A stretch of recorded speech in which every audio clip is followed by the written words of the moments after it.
Oh man. Oh man, oh man, oh man, oh man, oh man, oh man.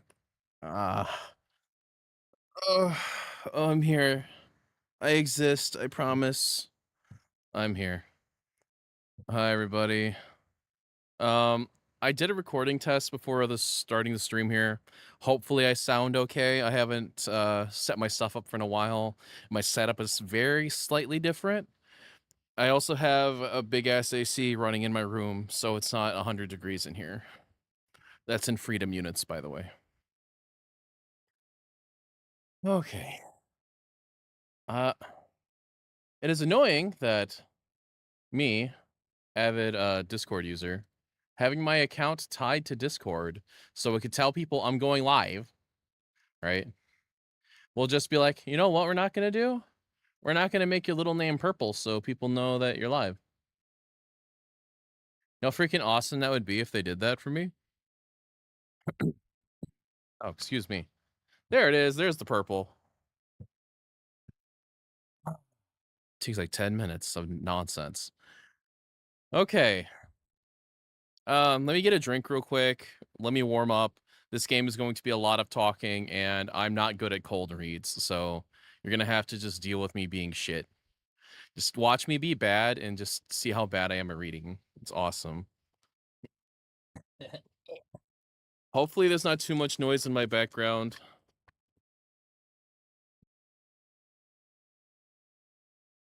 Okay.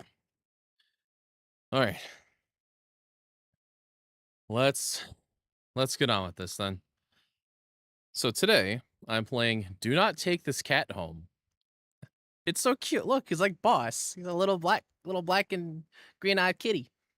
That's what Boss is. He's a little black and green-eyed kitty, but he's a little bastard and he's deaf and a piece of shit. Fuck you, Boss. So this is a visual novel-esque thing that's pretty much gonna be me talking throughout the entire time. I am letting you guys know that this game is super fucked up. And I've been seeing a lot of content warnings and tags on this game of like, wow, this game has every trigger warning there is. And I saw that and I'm like, I have to play this game. I need to know. This game is going to be super fucked from what I was told. I'm so excited. Also, I'm trying to fix my language. I want to be a more professional streamer, quote unquote. So, all right. Let's get started. You're not having a great day as usual. That's just me. That's my life. Well, great. It's the first time in a while that you felt like going out. But in the middle of your walk, it starts to rain. Typical, but maybe this is just a sign that you should have stayed home today. All right, going out in the rain's awesome. Some people see it as depressing. I think it's like, oh, it's nice, it's raining, it's cool out. There's a special feeling I get when like you're driving 60 miles per hour and you have your arm hanging out the window and it's raining and the little pricks against your skin from the rain feel good. The little tiny bits of pain make you feel like you're alive. Okay, continuing. Yeah, you can always try again tomorrow, right? You turn to head home when... Meow. Huh? What was that? There are only a few people around on the street. Makes sense due to the increase... Wait, what? Missing persons around the area recently? Bro, and you chose to go for a walk? You stupid? Well, that and the weather.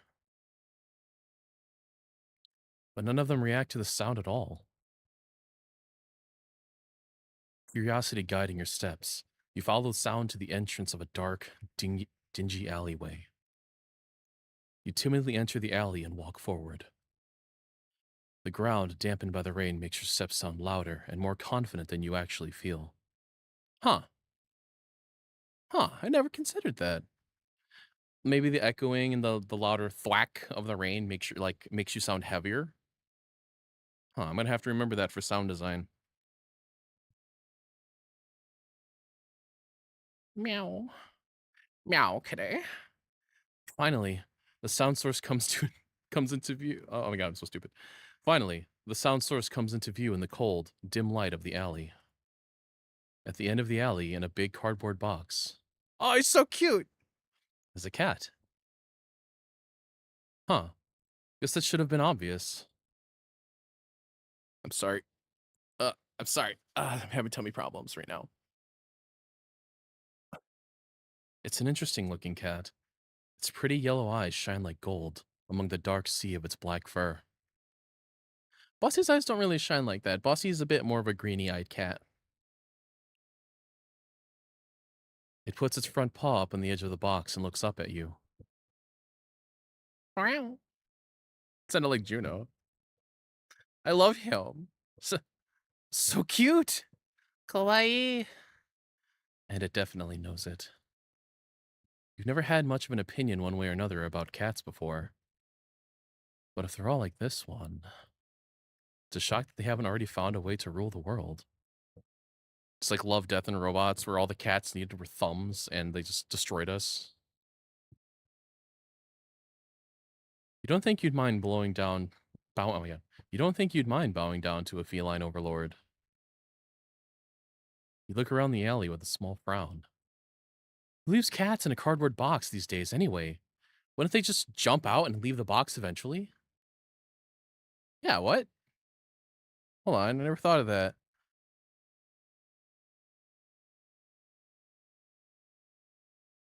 The cat doesn't answer you, obviously. It also doesn't do as you suggest and leave the box. It's just hanging out.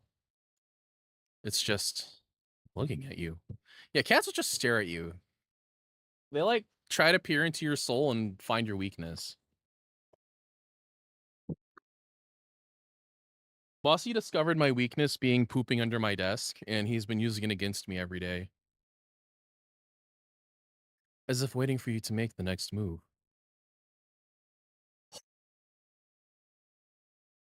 Yes. You know what? You reach into the box and pick the cat up, holding it out in front of you. Why not? Meow. Oh, I love him. You're all alone, and well, I'm kind of in the same boat myself, so. You bring the cat close. You didn't realize it was shivering until just then, but it slowly breathes easier as it presses into your chest. Why not stick together, right? At least for a little while? Aw. You think, a little while? Probably be more like a day. You'll be oh my god. You'll be responsible and take it to a shelter tomorrow. But for now, let's get you out of the rain, okay? Wow, I can just hear the cat, like, standard voice pack that they bought for this. It's so hard to record cats, apparently. Like, they're one of the hardest creatures, because cats just don't just, like, meow. They do it at their own, like, will. You stop by a small local pet store for some cat food, then head back home. You live in a modest apartment. One bedroom, one bathroom, one you living in alone. One you living alone in it. I don't like how that's... I don't like that. Reword that, please. So it feels weird having another living being inside it after so long. Even if it is just a cat. The fuck is this music? After locking the front door and placing the cat on the floor, you watch for a moment as it curiously explores the new environment.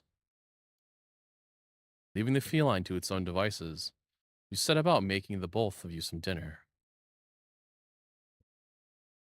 You take out the can of cat food and open it with the tab on top. You put some cat food on a saucer and click your tongue to call the cat over to you. That has never worked for Boss. Boss will just eat when he wants. It perks up at your beckoning and rushes over. It looks at the plate of food and completely ignores it. Not hungry, I guess. You try not to let it annoy you. The cat doesn't understand the concept of money to appreciate that you spent your hard-earned cash on it. Yeah, boss. Freaking asshole. Boss, these bags of cat food are like $20 each. That's literally half of an audio. At least for Anagome. No, most of it on. I'm sorry. Yeah, most. Excuse me. It's just a cat after all. I'll just leave it here if you get hungry later, okay? The cat rubs its body against your legs with a purr. You smile. That's enough of a thanks for you. It follows you into the kitchen as you start on your own dinner. You decide that you have enough ingredients for a sandwich. Dude, a sandwich at the most can be 2 ingredients. Would you mean enough? Or at the least, excuse me. Bread toasted, mayo and mustard spread. Ew. Turkey and cheese and lettuce perfectly placed. What a shit sandwich. See, if it was just me, it would be turkey, cheese, and just mustard. Nothing else. Tomato sliced. What? Ow! You wince as you cut your finger on the knife while slicing a tomato. Stupid. You feel a little embarrassed for such a blunder and sigh, tossing the knife onto the cutting board. You're about to head to the bathroom for a bandage when the cat hops up onto the counter. It sniffs at the knife and meows almost pointedly at you. Don't worry, I'm alright. It was just a... You watch as the cat starts to... Oh, badass. Lick lightly but enthusiastically at the blood on the knife? I shouldn't have read it like that, so. Look at him go! He's like, hey, this is a free snack. At your blood? You're so shocked that by the time you come to your senses, the knife has been completely licked clean. Fucking awesome.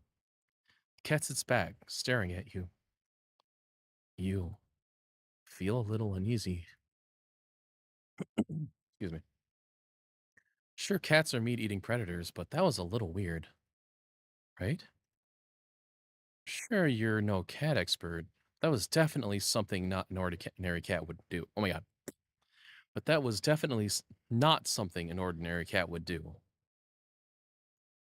Right? Meow. Well, regardless, you're not about to abandon a cat in need while it's so rainy outside. Not after all your efforts. You're going to take it to the shelter tomorrow anyway. What's one night of awkwardness? Weird or not, it's just a cat.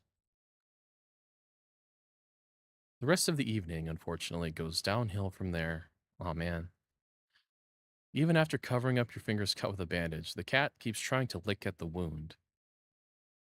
While you're eating your sandwich, while you're cleaning up the kitchen, and trying to watch TV. You gently push it away every time, but you're starting to get worried at the strange behavior. What if it's got a taste for blood and thinks you're food now? You're not sure what you'll do if it starts to get more aggressive. I don't know what I would do if boss decided one day he's going to try eating me. I don't really have like a contingency plan for that. Like, do I just tell him to stop? Or what? What do I do? Boss, if you were to eat me, what would you like what would I do? How would I stop you? You keep thinking about the cat food sitting in the corner, untouched.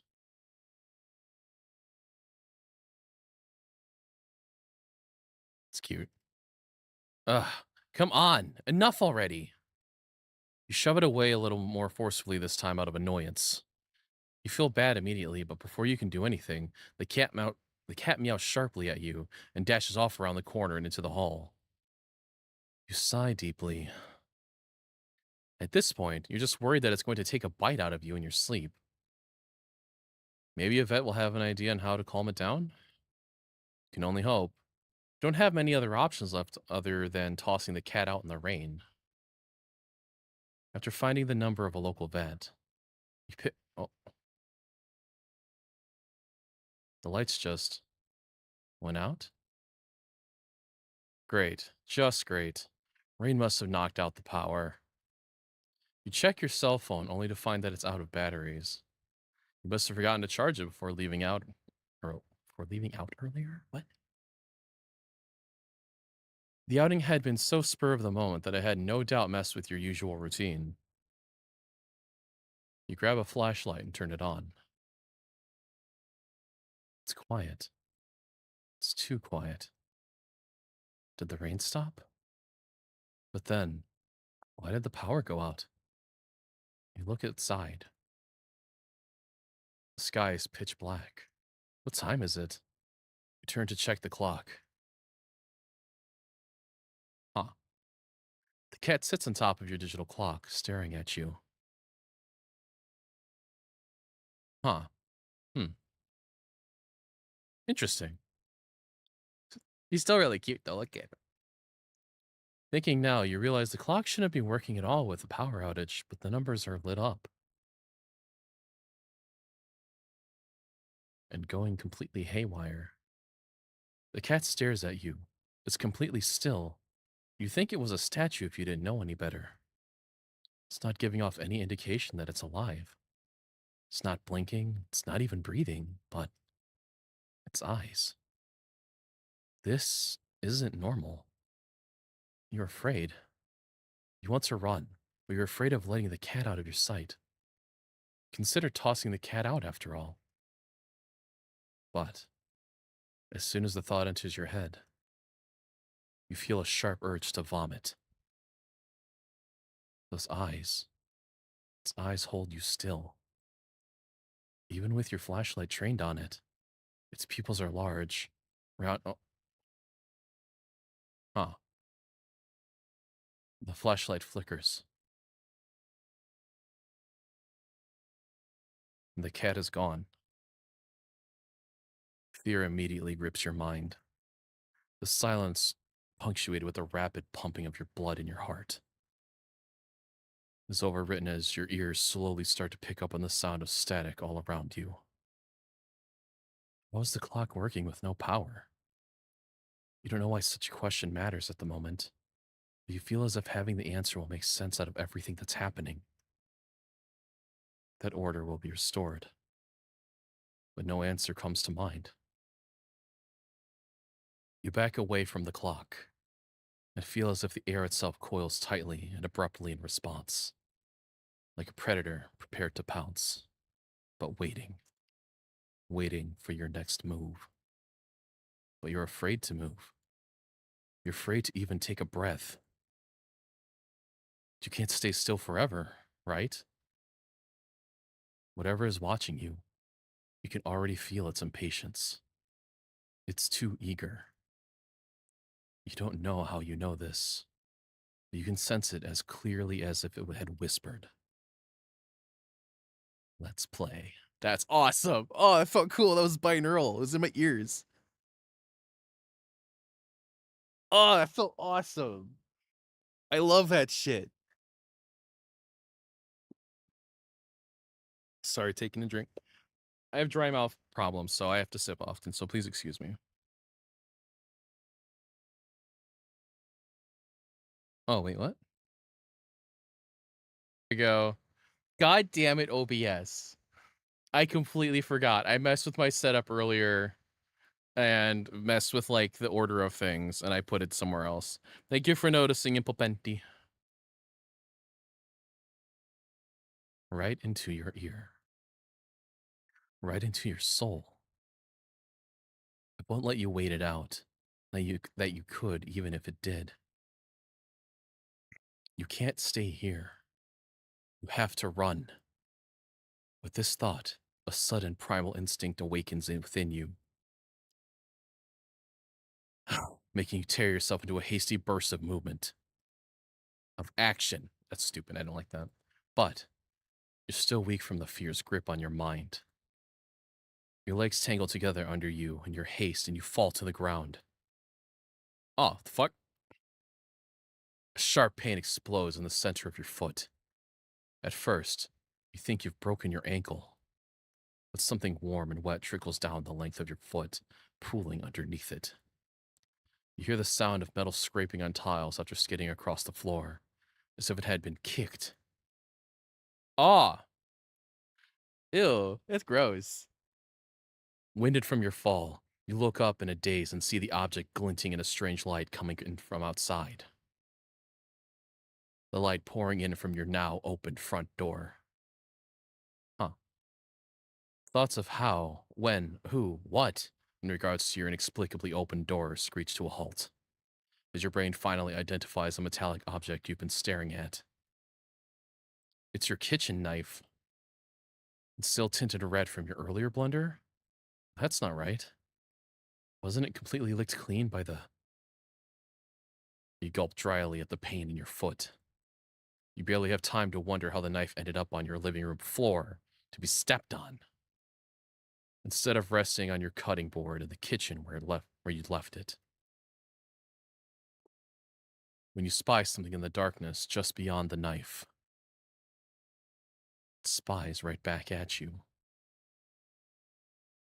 A pair of glowing golden eyes come forward as the cat emerges from the shadows into the light from your doorway. It pads lightly over to the knife, as if skipping in delight, and bends down to lap the blood dripping from the blade. Ah, your senses slowly begin to overwhelm you.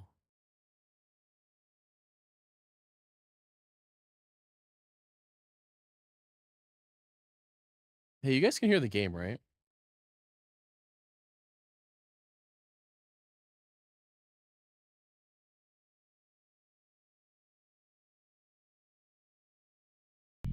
No fucking way, OBS.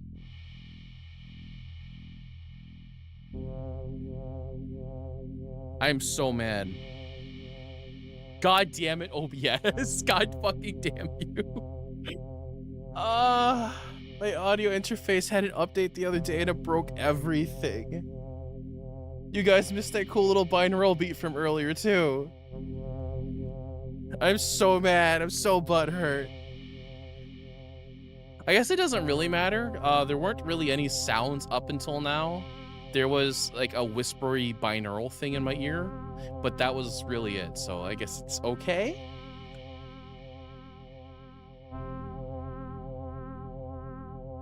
All right. How's the balance between the game and my voice right now?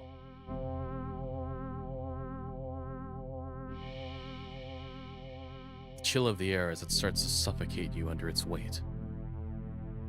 The sound of your shaky breaths, discordant against the static now piercing your skull. The dryness on your tongue spreading to your throat. I am so mad. I even did a recording test before starting this stream to make sure my voice was balanced, and whatever reason, this game just turned off that audio output and defaulted to a different one. I'm so mad. I hate OBS so much. I hate you, OBS. Make me so mad. The incomprehensible sight of the stray you'd taken in, licking away at the kitchen knife, once again completely clean. The scent of blood from the fresh wound on your foot. Blood? Golden eyes slide up to you as if in response to your sudden realization. Blood. You're hurt. Your foot is bleeding. You're bleeding. You're bleeding. The cat barely moves, shoulders twitching as if just considering the act of pouncing forward. But you're already on your feet and out the door. You run, or rather limp, down the emptiest street. Nah, I'm gonna keep going, Betty. My failures are funnier. The sky is black and bleeding red. There's a strange light emitting from nowhere that casts everything else in white. The houses, the trees, the road, even you. Everything. Except your blood. You can just barely glimpse the bloody imprints your injured foot leaves in your wake with every impact it makes on the ground. With the ground, excuse me.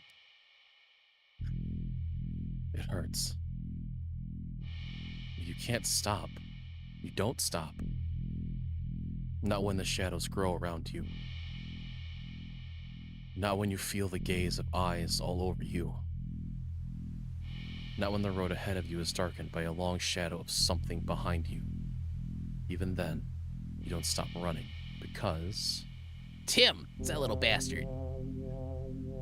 that's the cat right there ahead of you. Then, what in the world is behind you? What? See? Yeah, look behind me. I don't know. Huh? Interesting. How very, very interesting. Ending 0 begins. Oh, that was fucking awesome. Oh, I love it. OBS, you can burn in hell. Hold on, I gotta do a little test real quick. Turn my phone up, pretend you don't hear this.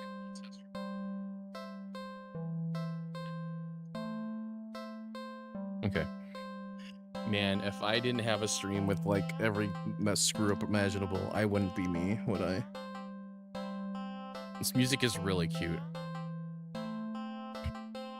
All right, continue, I guess. You're walking. Right, of course. It's the first time in a while that you've felt like going out. And you're actually glad that you did.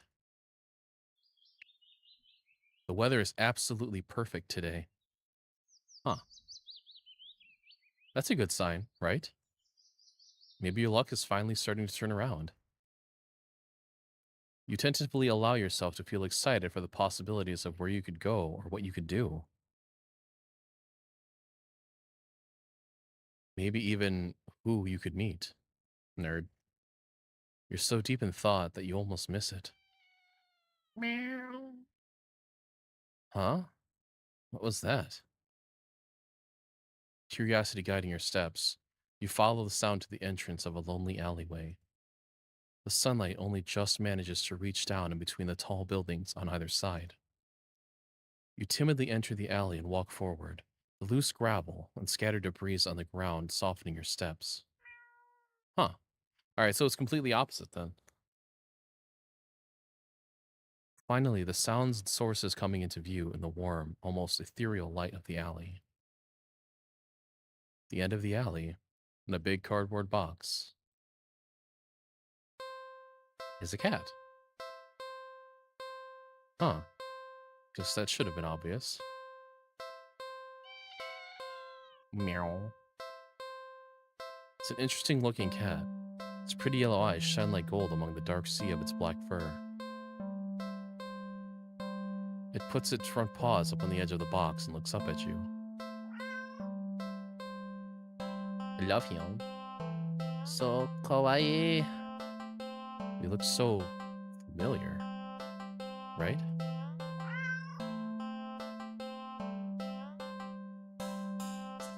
Then again, it is a cat. Not many different ways for a standard black cat to look, after all. This one sure is a cutie, though. Just look. It's not glaring at you or hissing at you for getting this close like other stray cats have in the past. Am I playing a Sakaki? Am I Miss Sakaki right now?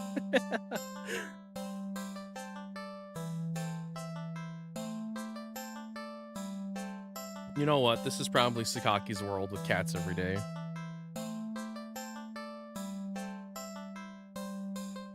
This music's really cute.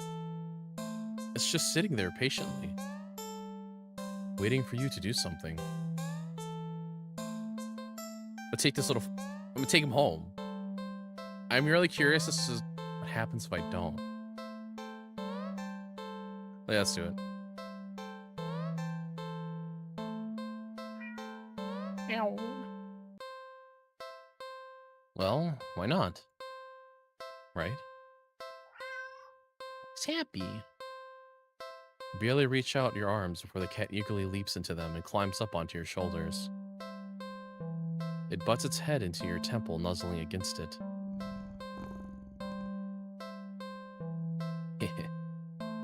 Can't help but smile at the cat's enthusiasm. Let's get you out of here, yeah? On the way home, you briefly consider getting cat food. But that would be a waste of time. You sure got the odd feeling and move on. It's so neat. I love that. Live in a modest apartment. 1 bedroom, 1 bath. 1 you living in a... Why is this so awkward to say? 1 you living alone in it. Why is that so awkward to say for me? What is this? Am I dumb? So it feels weird having another living being inside it for after so long. Even if it is just a cat. Fatta catto. Or just a catto. After locking the front door and placing the cat on the floor, you wait for it to walk away and explore the new environment. But it simply sits and looks up at you expectantly.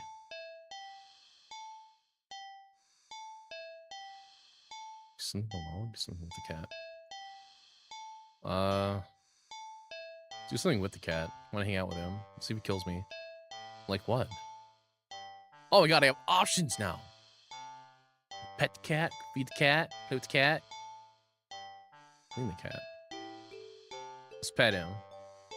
It's not every day you have access to a cute, fluffy animal. What else is there to do but pet it to your heart's content? You sit on the floor in your living room and click your tongue to call the cat over. Plus, he makes that noise a lot. The cat dashes over to you, immediately climbing into your lap. Poor thing. Just want some attention, don't you? Alright, alright. You carefully pet the cat and rub behind the ear. Scratch under the chin and smooch sweep along the back. Smooth sweep, yeah. Smooth sweep along the back. Good. You keep petting the cat in your lap, enjoying this bonding time together. The cat starts to get restless after a while. I can say no, fuck you. You're not quite ready to stop. You feel so calm. The repetitive action soothing usually overworking mind.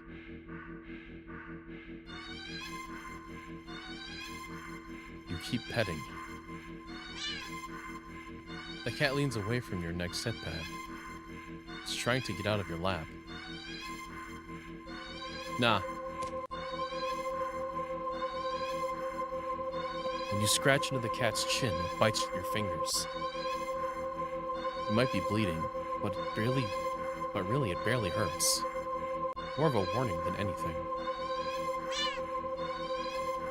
The cat struggles in your hold. It's watching you closely.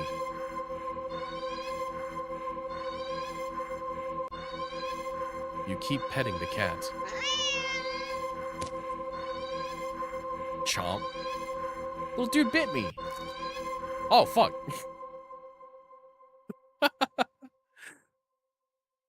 You take my finger? The cat bites off your finger. Yeah. It hurts. You're definitely bleeding now.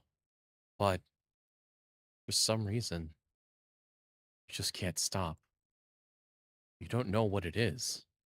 Its fur is so much softer than you realized. You think that it would be shining in the faint light of your living room, but... Sorry, I was stretching. It's as if the darkness of the cat's black coat is sucking in all of the illumination around it, rendering it completely null. You're drawn to it, like you're somehow holding a deep, dark abyss right in your lap. It seems calmer now, munching on your severed finger. I mean, I can't use it anymore. Dude can have it, right? The stump between your thumb and middle finger is leaking. Cool. But you keep petting. Boss, if I had a severed finger and petted you, would you be chill with that, or would you be upset? You fret that your blood will ruin its fur, but the cat no longer seems to mind. Time passes. It's dark out now. Soft as the fur is, your palm has started to feel raw and damp under the consistent friction from your petting. You think faintly that maybe you've had enough. You start to lift your hand from the cat, when in a flash... Damn. Cool. Your entire hand is separated from your wrist. It flops onto your lap besides the cat. The cat's claws on it. Oh my god. The cat's claws on its front right paw glisten with crimson liquid.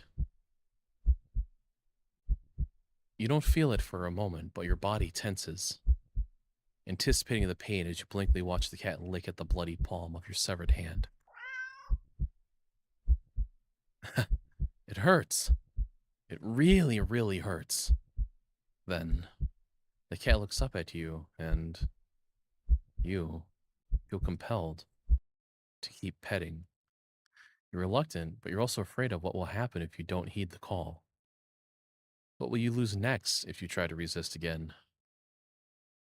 You were hurt for your insistent petting earlier, yet now you have been hurt for trying to stop?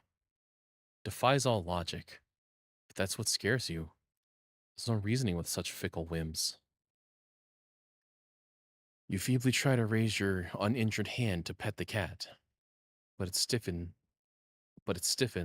golden eyes glinting dangerously. I'm trying to practice cold reads, okay? Patient. Well, all right then. You raise your bleeding stump and resume your petting to the best of your ability. Kitty likes stomp. Hell yeah. You pet. And you bleed. You pet. And you bleed. You pet. And you bleed. I know for a fact that this person likes playing Japanese games. That's that nonsense they do in Japanese games where they say the same thing over and over to like drama. I know for a fact. Feel it. You pet. And you... Ending 7? Huh. Personal boundaries. Cool.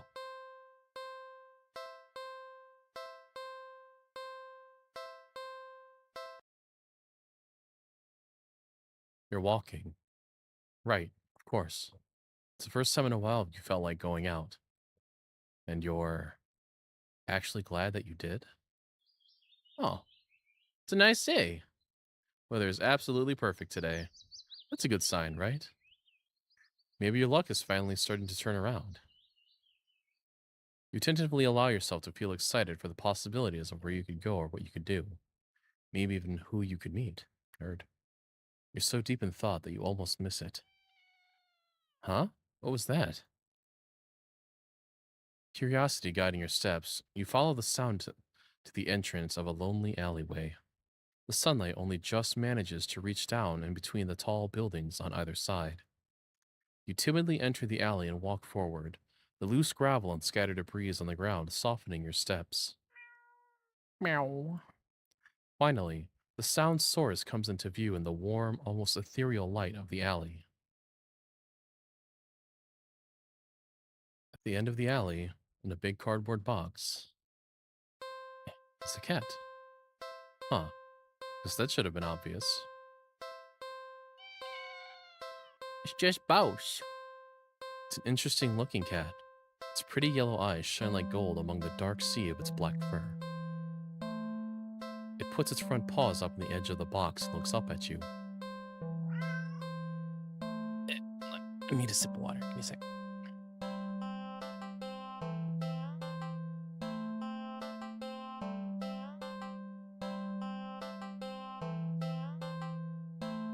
Okay. This music's so cute. Kawaii. You look so familiar, right? Meow. And again, it is a cat. Not many different ways for a standard black cat to look, after all. This one sure is a cutie, though. Just look. It's not glaring at you or hissing at you for getting this close like other stray cats have in the past. It's just sitting there, patiently, waiting for you to do something. Take him home.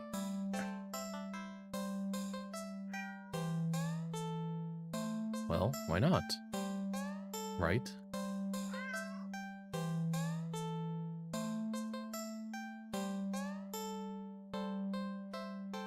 You barely reach out your arms before the cat eagerly leaps into them and climbs up onto your shoulders. It butts its head into your temple, nuzzling against it. Can't help but smile at the cat's enthusiasm. Let's get out of here, yeah? On the way home, you briefly consider getting cat food. That would be a waste of time. You shrug at the odd feeling and move on. You live in a modest apartment. 1 bedroom, 1 bathroom, when you living alone in it. One. Oh, I get it. I get it. I get it. All right, I get what he's saying. My brain, it just clicked with me. 1 bed, 1 bath, 1 you. Okay, I don't like that though. That's dumb. Word it differently, please. I'm dumb. I know I'm dumb, okay? I can admit it. So it feels weird having another living being inside it after so long. Even if it is just a cat. That's a cat though. It's just a cat though. After locking the front door and placing the cat on the floor, you wait for it to walk away and explore the new environment. But it simply sits and looks up at you expectantly.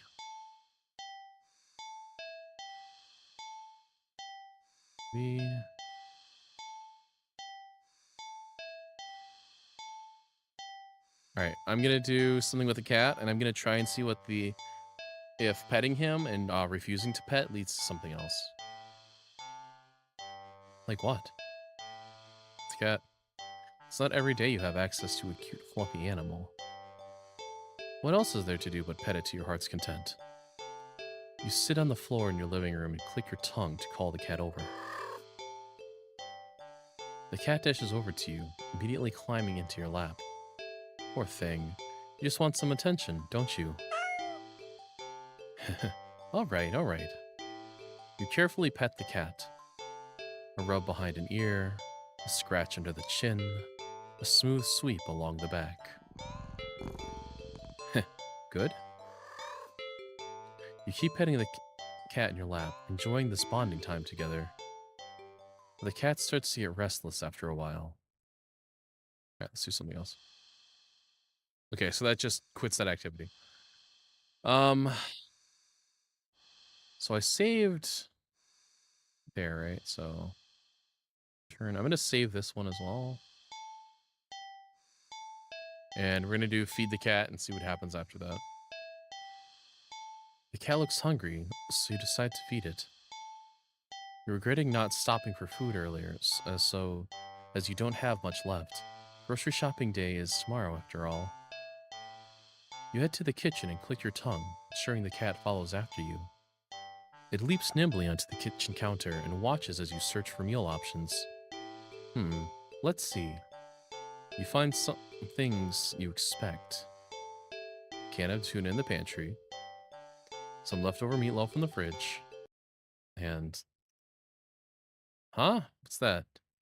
That's my fridge. I have so much shit in my fridge. You realize there's a tightly sealed Tupperware on the bottom shelf of the fridge. Huh. You don't recognize it.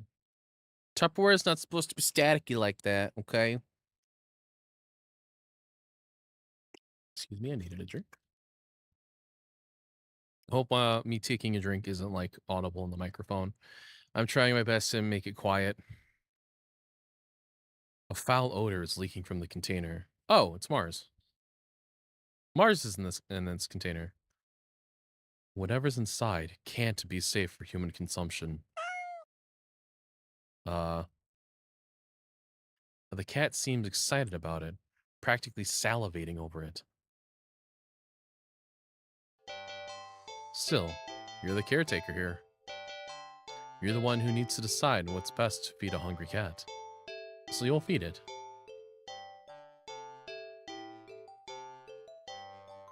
You gotta give it the...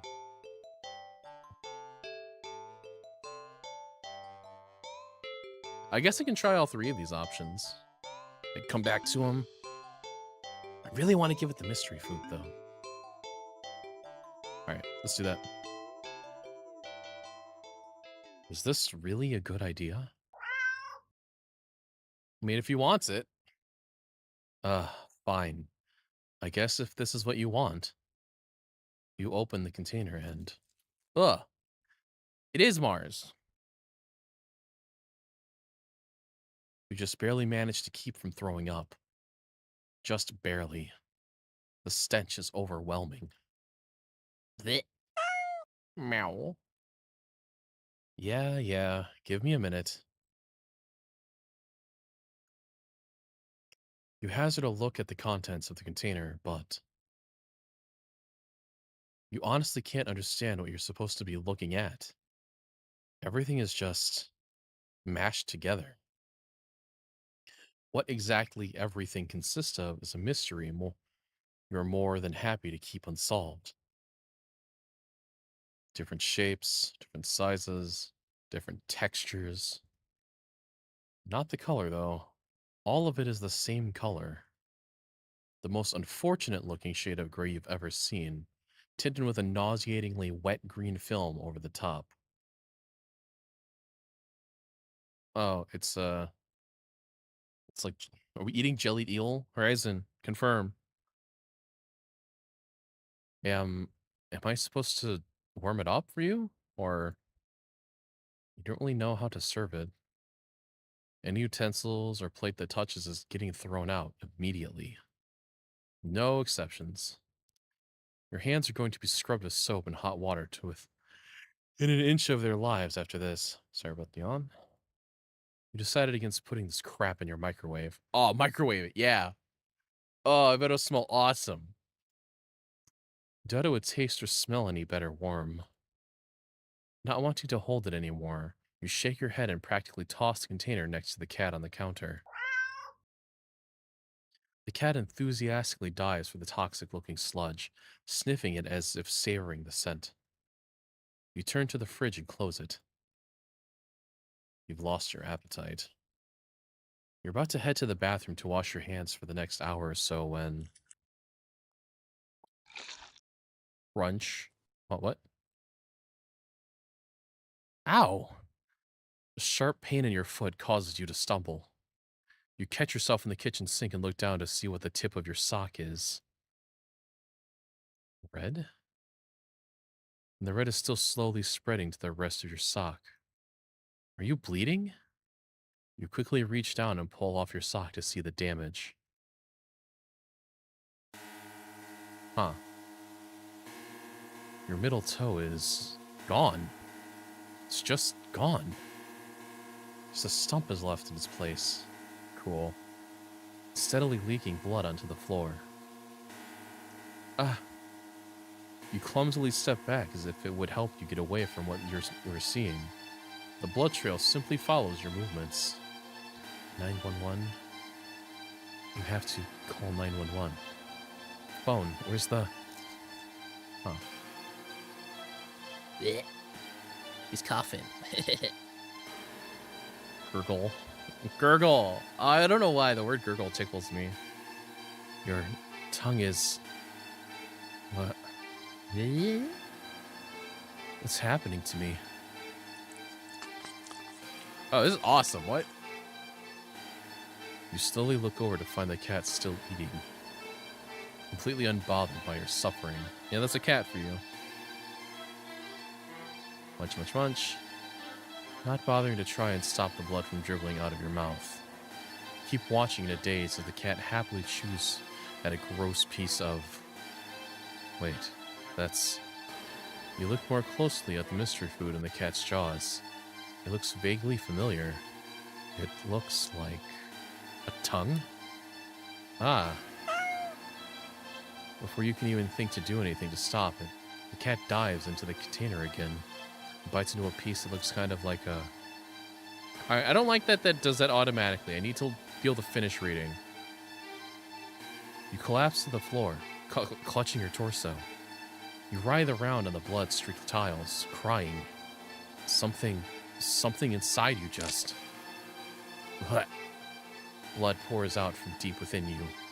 Whatever that was, felt important. And now it's probably gone too. It hurts. It hurts so much. What? Stop, please. You weakly try to reach up to the cat on the counter above you. Your vision blurs from the effort, from the pain, from your tears, from... Bleh. I cannot do effort sounds. I need to practice doing efforts. Your eyes. You fall limply back onto the floor. No, you fall limply back to the floor. You're leaking blood all over. From all over. Your foot, your mouth, your insides, your eye sockets. Cool. You can feel your life fading away too. That's fine. If it means not feeling the pain of losing another part of you, then hopefully the cat will take its time eating your eyeballs and give you time to just... Ending 10, you are what you eat. Fucking awesome. That was so cool. Little kitty had like this little box and it was me inside. I love you, kitty. All right, give me a second here. I'm gonna use the restroom really quick because I've been chugging water like crazy. So I will be right back.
Oh my god. I tried to go as fast as I could. I'm back. Okay, so I'm going to reload from that last save where I had the options to feed the cat, and we'll see what happens. Okay. How'd you guys like that little song? I made that thing like 10 years ago.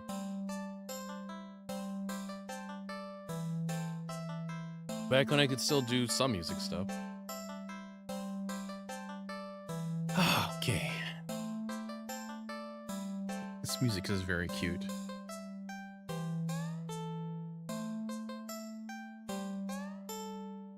Alright.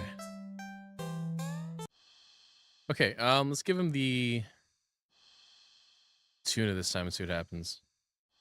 Cats like fish, right? Shrugging, you take out the tuna for the cat and the meatloaf for yourself. You put the frankly ominous container back in the fridge. The cat looks a little disappointed. Tough. You need to dispose of that weird, whatever it is, later. You open the tuna and spoon it into a small saucer. You put the saucer on the kitchen counter next to the cat.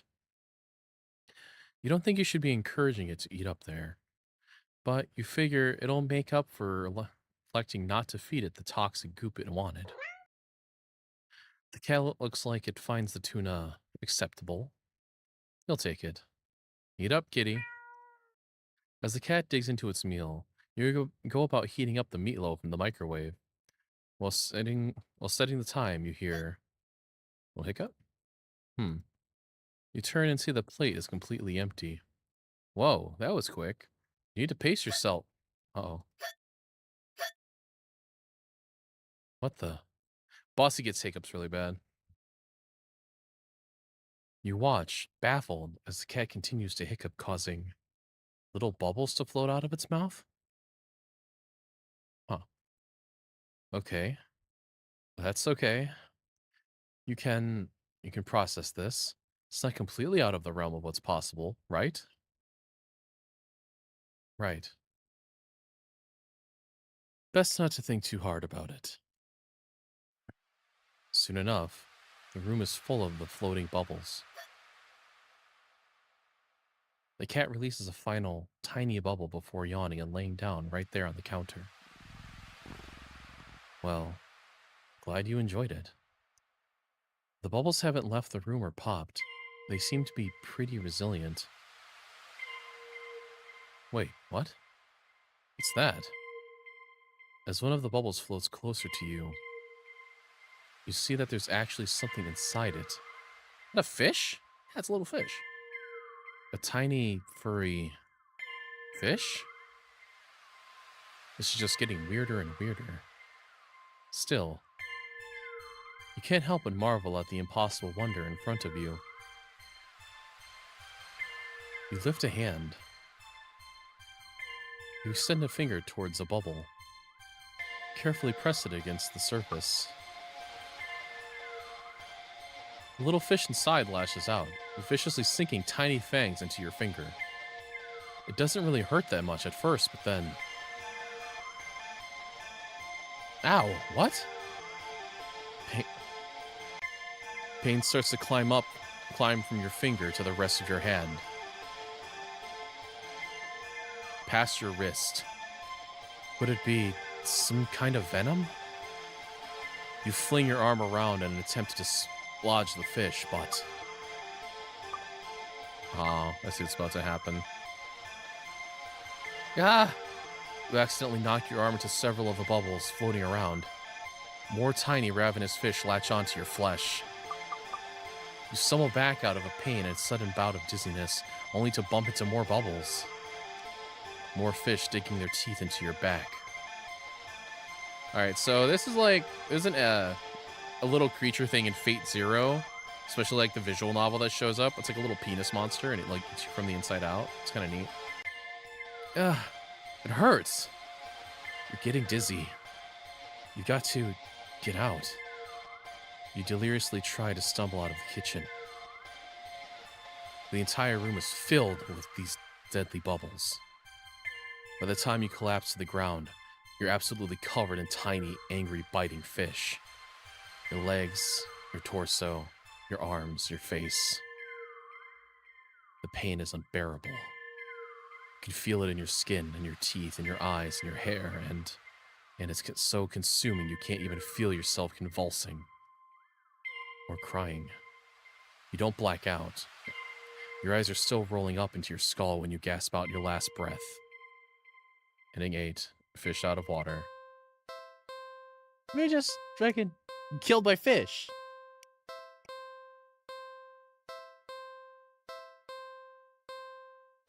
That was really cool. Okay. Let's go back in. Load. I'm going to give it the meatloaf this time. You get the feeling the cat won't be too impressed with anything that comes out of a can. You're not about to feed it whatever the heck that toxic-looking sludge is. So it's settled. A tuna sandwich for you and leftover meatloaf for your feline guest. You ignore the cat's disappointed meows as you put the weird container back in the fridge to dispose of later. You warm up the meatloaf in the microwave. You place the now warm meatloaf on a saucer next to the cat on the counter. You don't think you should be encouraging it to eat up there, but you figure it'll make up for more... Oh my god. But you figure it'll make up for electing not to feed it to the toxic goop it wanted. Meow. The cat looks like it finds the meatloaf. Interesting. Works for you. Eat up, kitty. As the cat digs into its meal, you go about searching for some bread for your tuna sandwich. You're so distracted by your search that you only just barely hear splat. Huh? You turn around and see the meatloaf has only one, maybe 2 bites taken out of it. But more alarmingly, there seems to be a red trail of something leading away from where the cat had been sitting. And off the edge of the counter towards the living room is that blood? You jump at the strange sound coming from around the corner, further into your apartment. You attempt to steel your nerves. Taking a breath, you walk around the counter to head into the living room. Splat. You stepped in something warm and wet, and red. You resist the urge to vomit and step away from the trail of. You follow the trail into the living room and see that it leads into the hall. It's getting louder. It's definitely in the hall. You feel like you can hear your heartbeat. You hope whatever is in the hall can't. Your body shakes as you feel yourself step forward. And forward. And forward. God, I hate this so much. It's so annoying. You peek around the corner. Nothing. There's nothing there. What? You walk further into the hall and see that the trail leads all the way down to the end of it. But there's nothing there. You don't quite feel relief, but at least. Plop. Feel something wet and warm drip onto your cheek. Something very warm. You swipe your shaking hand across it and pull it back to see your fingers covered in something. Bruh.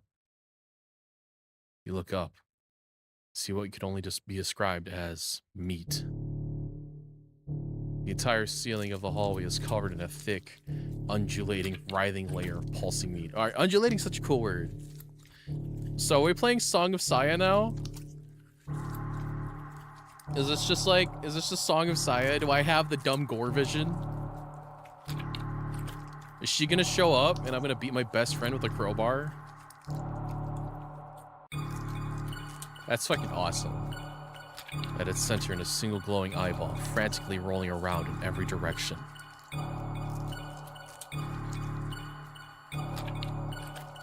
Until it lands squarely on you. You try to take a step back, desperate to escape the hallway, to escape this thing. But where you can even scream, meaty tendrils shoot out and grab you. Dude, the meaty tendrils sound so funny. I don't know why. See, seeing meaty tendrils tickles me. Oh my god. I don't know. Hold on, I'm gonna get in a laughing fit now.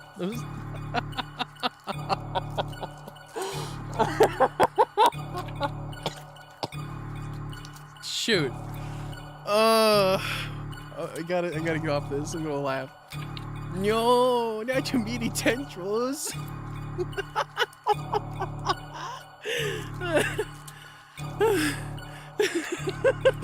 Can't. I'm so sorry. Let me go. Meaty tendrils, no. They pull you up and up into a pair of slowly opening jaws. I can't. It's gonna ruin the whole rest of this chapter. God damn it. And then, dude ate me. Ending 9. Leftovers. Oh my god. Ugh.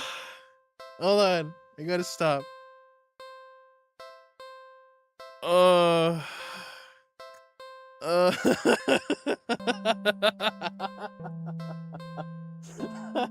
Oh, I gotta my mic is sick. I'm gonna keep laughing like an asshole.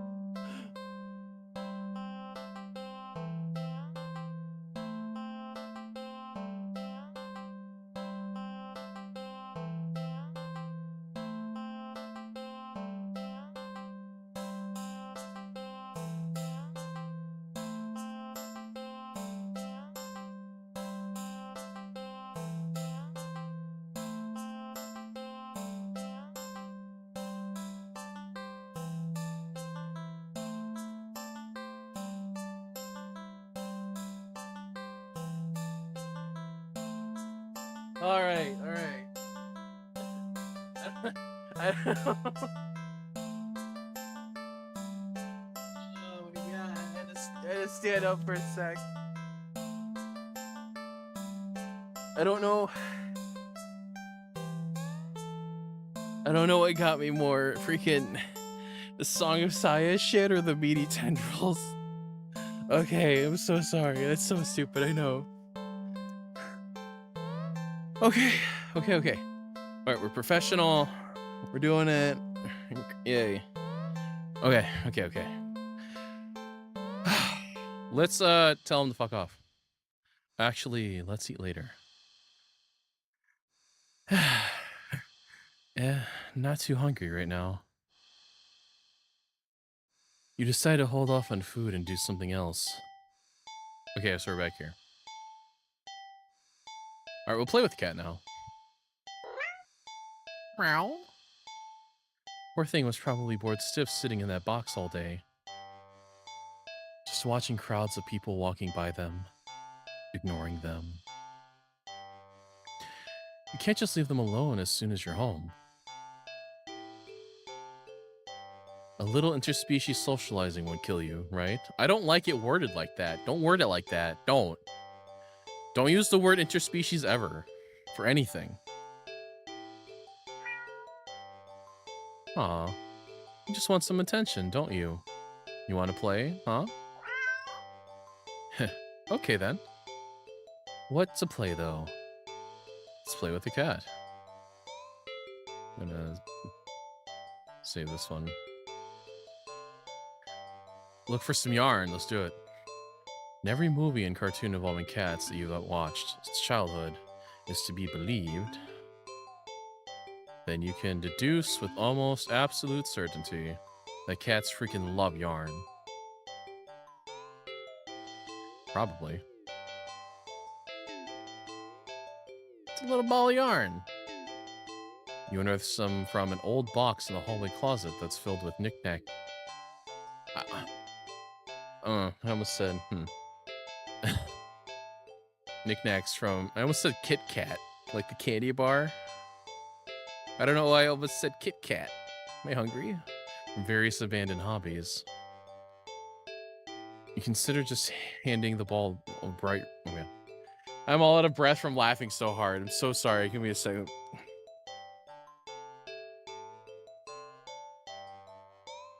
Okay. Okay, I'm calm. I'm not thinking about meat tendrils. Goddamn, I'm thinking about meat tendrils. You consider just handing the ball of bright red yarn over to the cat and supervising from the side. That would defeat the idea of playing together, wouldn't it? Gotta do a thing real quick. Okay. Oh, this makes it so much easier. Why didn't I do this before? You cut off a decent length of string from the ball of yarn and go back to the living room.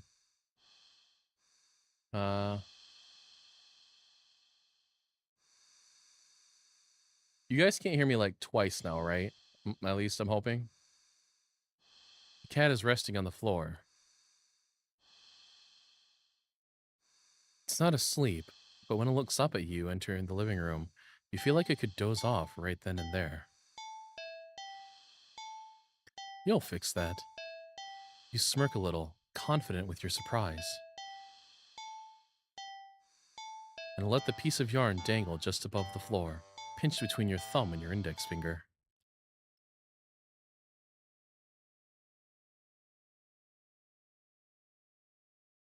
The sudden shift in the cat's demeanor makes your heart start to beat a little faster.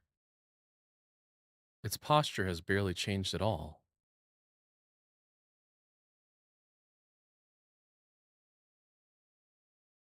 Just a subtle shift of the head and ears. A slight tension in the shoulders. A sharpness in the gaze as it locks onto the yarn dangling an inch above the floor. The cat could still pass as being almost relaxed, calm. And yet the air is thick with its eagerness to lunge forward, waiting for the right moment to strike. You feel like you've just witnessed the awakening of the perfect predator. You're almost afraid of what will happen once you make the first move. But it will be you who makes the first move. You take a deep breath, relax your shoulders, and yoink. The cat had lunged the instant you wiggled the yarn, but you're faster. It completely misses you as you flick your wrist, making the yarn recoil out of its reach like a terrified snake. Having overshot the landing in its eagerness, the cat stumbles and looks around as if shocked at its failed attack. You generously click your tongue to help reorient it. The cat whips its head around at the sound. You're slightly taken aback at the intensity of the stare of the yarn. But you persist. You wiggle the yarn again, encouragingly. And yes, maybe a little tauntingly. This time, the cat anticipates the yarn's upward dodge and leaps up to swipe at it. But you're already one step ahead, puppeting the yarn to dance gracefully out of reach once more. Come on, you can do it. It's a little condescending, but you can't seem to help it. For some reason, it feels a little good knocking the feline down a peg or two. Alright, that's where we're going. Okay. Give me a sec.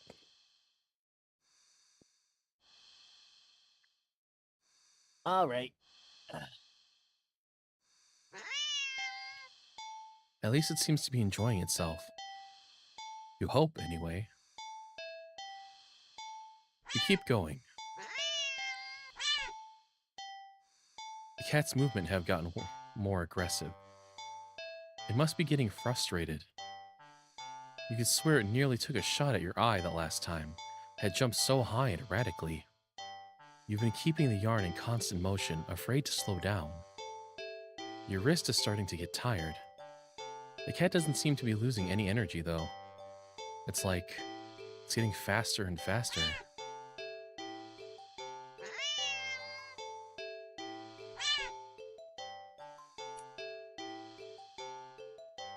Your wrist finally cramps sharply, making you lose control of the yarn's motion as the tip of it brushes slightly against your stomach. Feels bad. Pain rips low across your torso. Into your torso.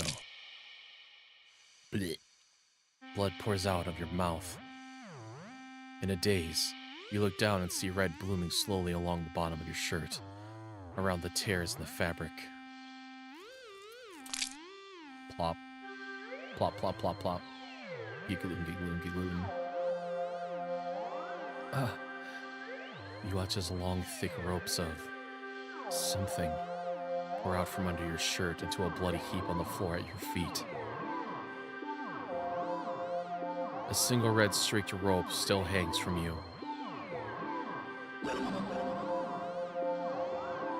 Connecting you to all that mess. Are those your... You crumble to the ground and topple over onto your side. Your vision has gone blurry. But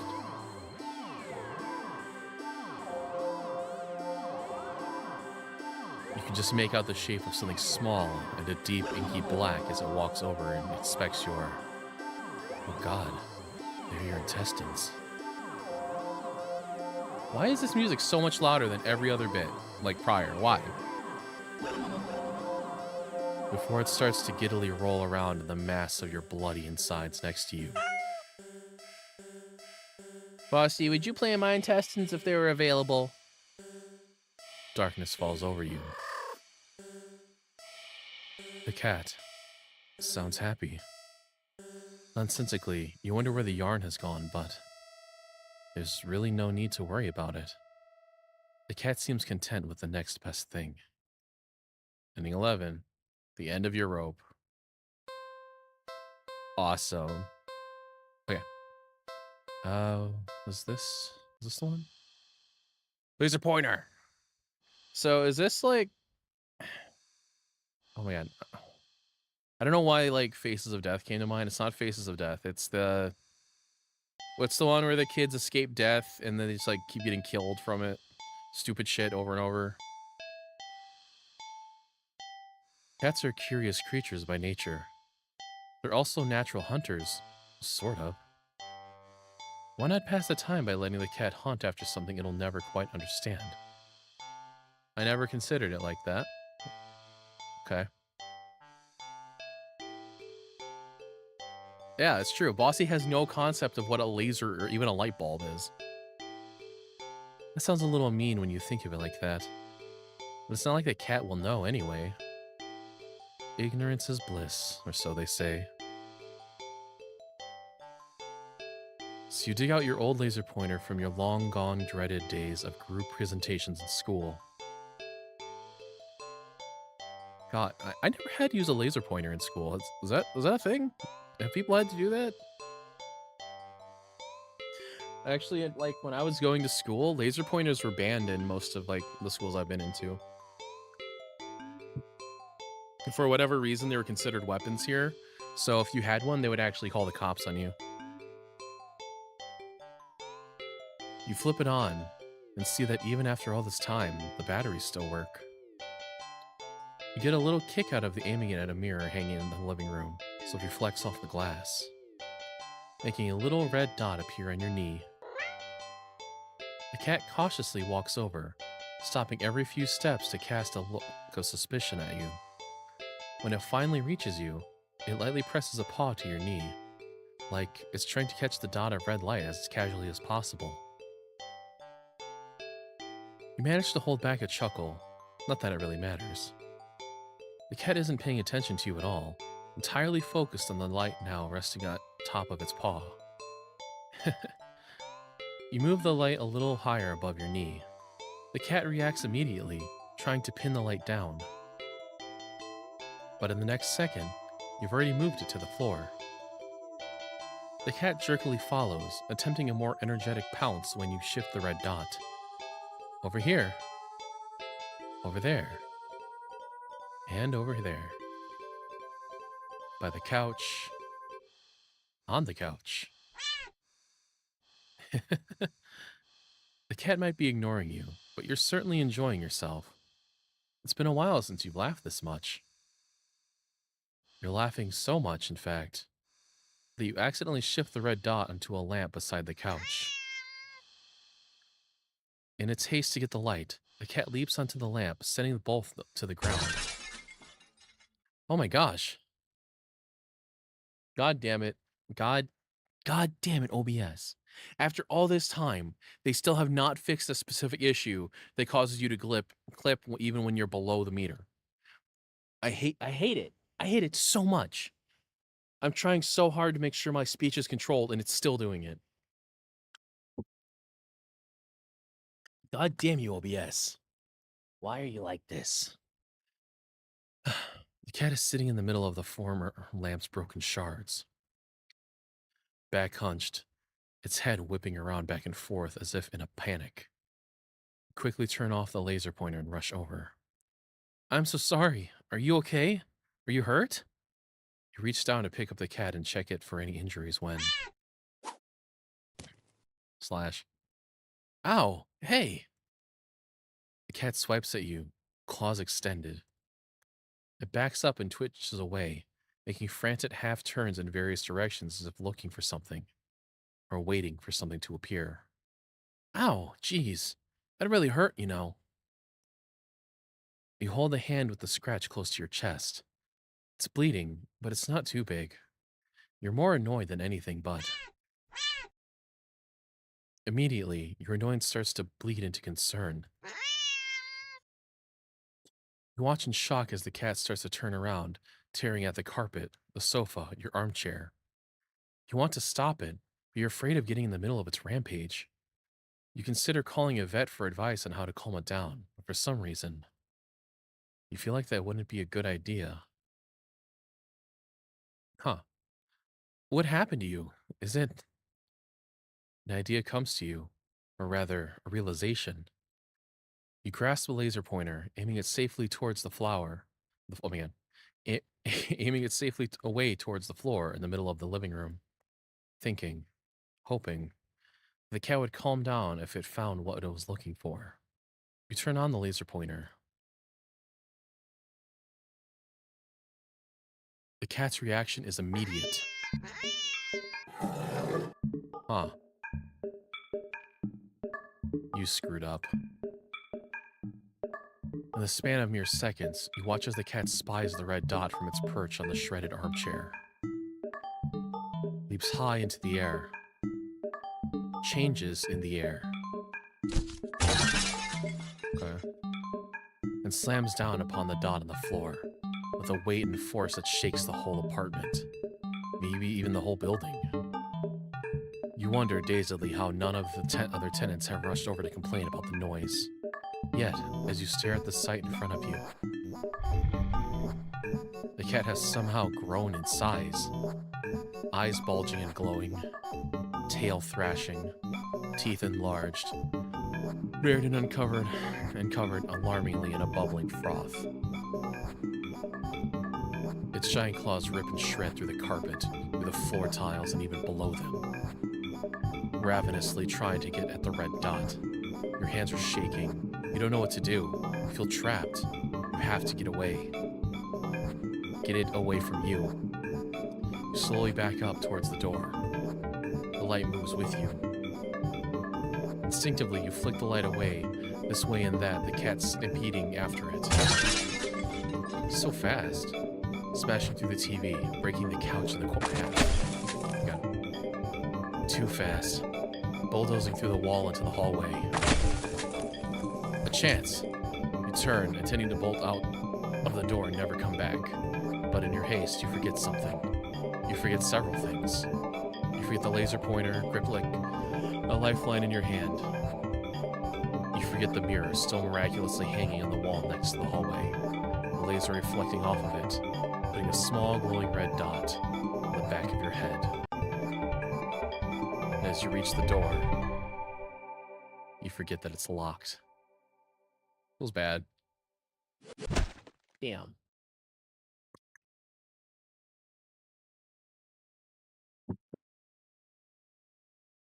You don't even have the chance to turn around before the cat lunges all the way across the room at you.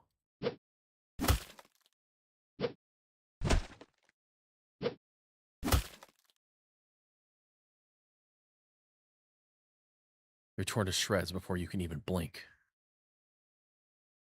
Ending 12, targeted. Awesome. Okay, there's one more play option, I believe. Then I can just tell him, like, nah. Okay. Hide and seek, a classic. What about hide and seek? Meow. You're not quite sure how this is going to work. Can a cat even understand the concept of a game? Let alone one that with rules like hide and seek. Here, just... You pick up the cat and turn them away from you before hiding behind the armchair. You're almost certain the cat must have turned and looked while you were hiding. Out of confusion, at least, if nothing else. Oh, he's so cute. Regardless, a few moments later, the cat cautiously peeks around the armchair at you, eyes curious. You smile and scoop it up, holding it out in front of you. You found me. You win. The cat looks confused, but pleased at your praise. This time, you put it on the armchair so it can't see your hiding spot so easily. Excuse me. You dash over to the kitchen, hiding behind the counter. It takes a little longer this time for the cat to find you. This time, when it does, It startles you by hopping down onto your lap from the countertop above. Whoa! You found me again. Okay, you win. You reward it with little scratches behind the ear and under the chin when it leans into your touch. Okay, why don't you give it a try? You go and stand in the middle of the living room. The cat following you. You make a show of covering your eyes and turning around. Okay. 5, 4, 3, 2, 1, go. Well, that's it. I'm so sorry. Give me a second. Give me a second. I gotta do a thing. Hold on.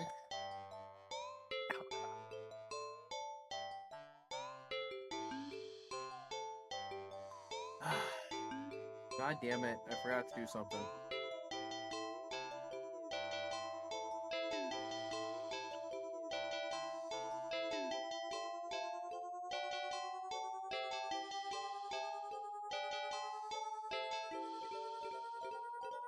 Yeah, okay. I'm so sorry about that.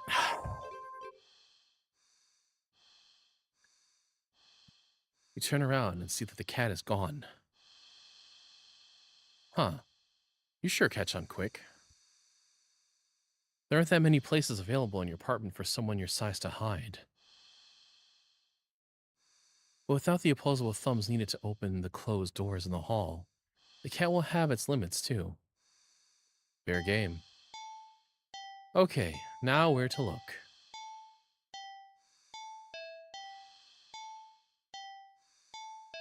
Living room, kitchen, hallway. Okay, let's do the living room first. You look behind the couch and the armchair, then under the coffee table. Nothing.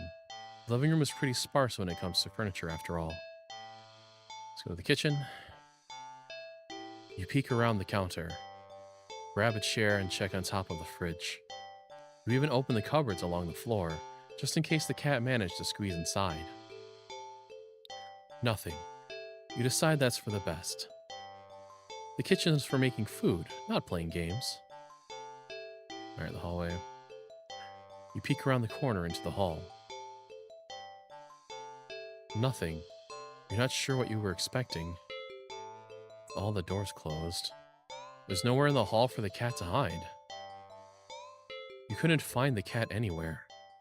You start to get a little worried when you hear a soft sound coming from the hall? You head to the hall and listen again. Scratch, scratch. That sounded like it was coming from your bedroom, but you walk down the hall to your room and gingerly open the door. Ah! The cat trots out and runs around your legs and meowing insistently. It looks disappointed somehow? Perhaps in your apparently subpar seeking skills. But you lift the cat into your arms and look at your bedroom door. How did you get in my room? Dude, cats will find a way in any place. It doesn't matter where. They're gonna find a way in. You know the door was closed, right? The cat wiggles out of your hold and runs out of the hall. You follow to see it sitting in the middle of the living room. Meow. Upon seeing you, the cat promptly turns around. Yes, it wants to take its turn seeking. You're about to indulge it by hiding around the counter again when the lights, the power go out? Darn it. As you wait for your eyes to adjust to the darkness, you notice that the cat hasn't moved an inch. Was it scared? Hey, are you... What? For some reason, your heart starts beating faster. You consider going over to the cat. But when you do, the thought makes you feel like your life is in danger. You need to hide now. I have a timer? Oh, fuck.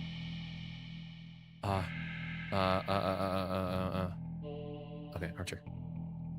No, that's too close. It wouldn't find you immediately. You've hid in there before and it found you almost instantly. That won't work. Just in the hall? There's nowhere to hide in the hall.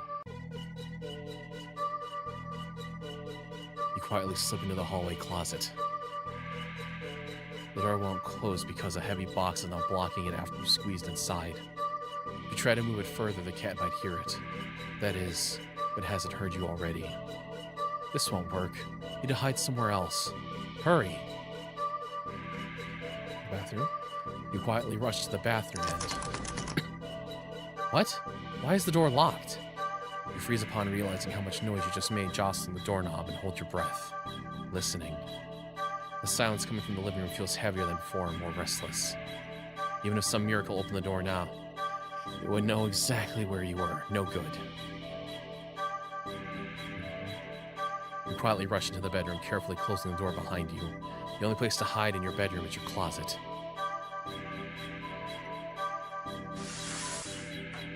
You lock the door as quietly as you can before lunging into the closet and sliding the door shut.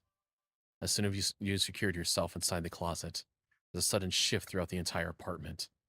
As if someone can sense that you're as ready as you'll ever be. As if it can sense that you're ready to be hunted. A horrible chill runs down your spine as you realize that's what this game has become. This isn't a simple game of hide and seek anymore. This is being hunted by a predator as prey.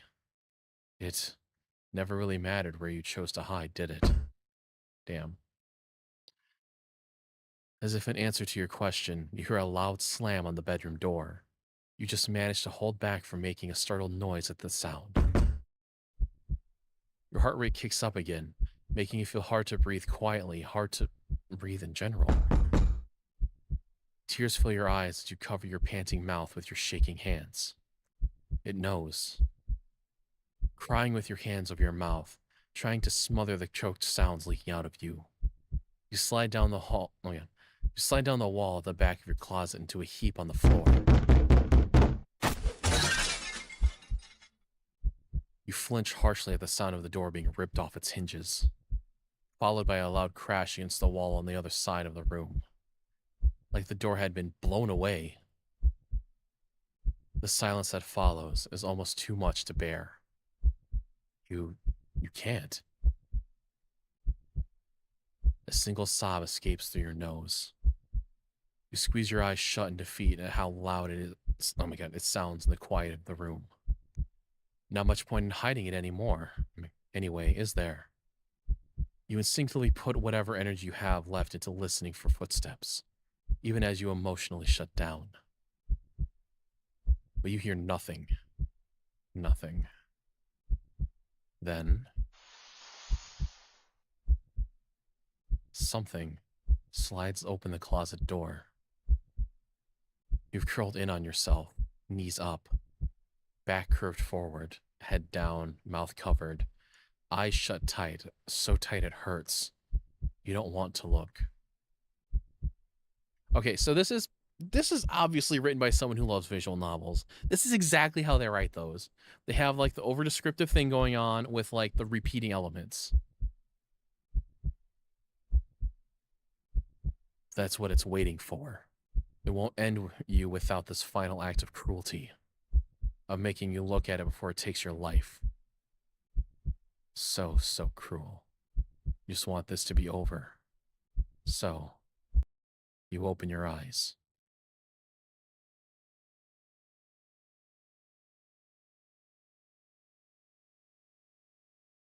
It's the kitty. You see something glaring in at you from the darkness beyond the closet door. It looks disappointed. In the moments before you draw your last breath, you almost consider apologizing for being such unworthy prey. Guess your hiding skills were just as subpar as your seeking skills. Ending 13, disappointed prey. Oh, yeah. How many have I had now? Supposedly this game has 44 endings. Was there anything else to do from that route? Let's see.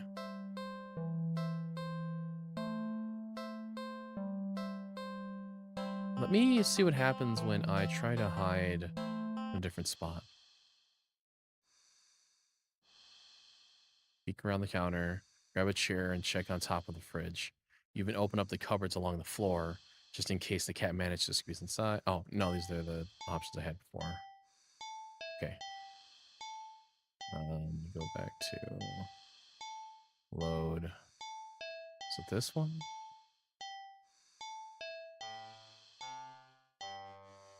Okay, I think we've done this already. So we can go to on second thought. Okay, all right, now we have clean cat. I am going to use the restroom again real quick, and I will be right back.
Okay, sorry about that. I have been drinking so much water.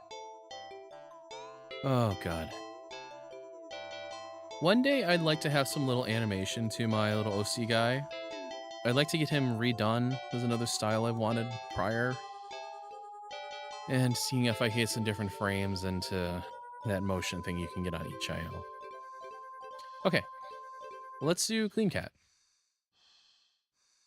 Upon giving it a second look, you realize that the cat isn't exactly clean.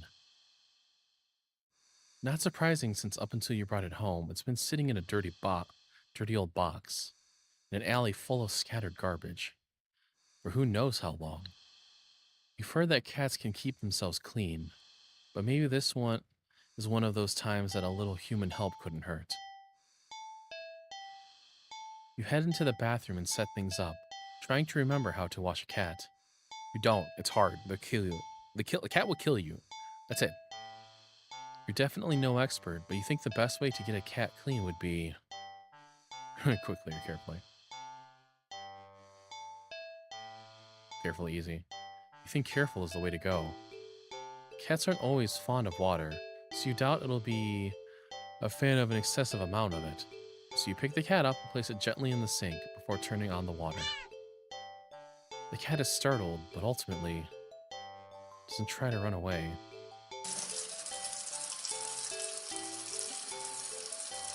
You lather your hands with some soap and carefully get the cat a thorough, half scrub, half massage. After a few minutes, you rinse the cat completely and gather it up in a blanket, drying it out. Excuse me. Then you take a brush and carefully run it through the cat's fur. The cat seems like it's in heaven as you brush it. Some hairs are sticking to you, but you don't mind. In fact, quite a lot of fur is sticking on you. You try to brush it away, but it won't come off. Guess you're up next for a bath yourself. You try to ignore the fur and finish with the cat quickly, but more hair keeps sticking to you. Your hands, your arms. Before you realize it, they're covered in fur that won't come off. It's thick enough that you try to just yank it off, but... Ow, what? Pain lances through the spot you tugged at. Upon closer inspection, you see that the hair is growing. Oh, we're Danny now. Like a Yeti person. Growing out of you. Ah! You can actually feel it now. Cool. Fur growing out of your back, your neck, your face. Oh, your eyes, your tongue. It's even growing inside your throat. Damn, that sucks.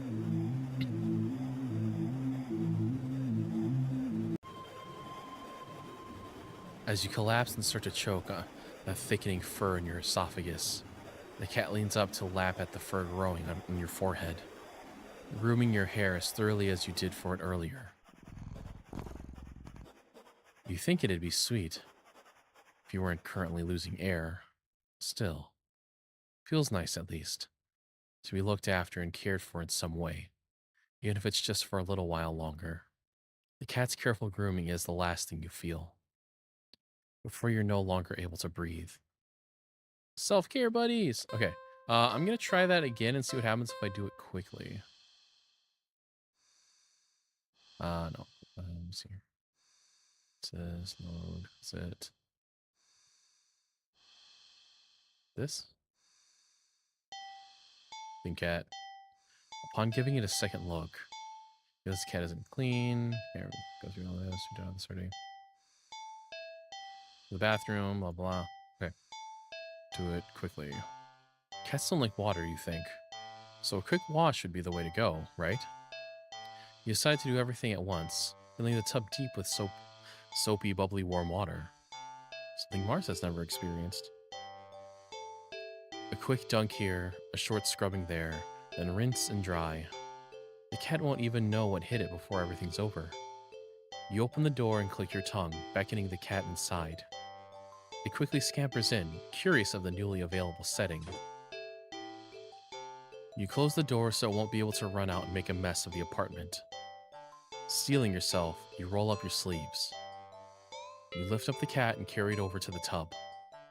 Your plan's already compromised as the cat starts to struggle in your hold. You probably should have held it so you couldn't see the water. Ow, hey! It scratches at your arms. You know it wouldn't be happy about the water, but you didn't think it'd be this irate. Still, as bad as it will be at you for a little while, you know this is for the best. A deep scratch to your bicep startles you, making you drop the cat into the tub. Damn, feels bad. Shoot, kitty! The cat doesn't reemerge hissing and yowling like you thought it would. You rush over and dunk your arms beneath the soapy surface, searching for the cat. What if it bumped its head and blacked out? It would drown. But you don't find the cat. Instead, what the? You watch as the water starts to darken. At first, you think it's just dirt from the cat and feel a little vindicated about your decision, but the water darkens further and further until it lets you fill your tub with black ink rather than water. Even the soapy bubbles are translucent obsidian now. Something's not right. And as soon as you have this thought, whoa, you just felt something tugging you from under the water. You try to pull away, but your arm won't budge. Whatever it is, it's pulling you closer toward the water. You try to use your free hand to release the drain plug, but when you dunk your other arm in the water without thinking, it's grabbed too. Both hands are strained. You can't get any leverage to force yourself free. Help! Cool. You're dragged into the murky waters of the tub. You're dragged down, and down, and down further still. Much farther than it should be possible for your bathtub. You can't breathe. You think you can't see either, but as you draw your final breath, you think you see what has been pulling you down. Something resting deep, deep down below. Something waiting for you. Bath hater. Man, there's a chapter named after Mars. It's crazy. Did we do everything for hide and seek? I feel like we did. I feel like I got all the options for hide and seek. Am I mistaken, maybe?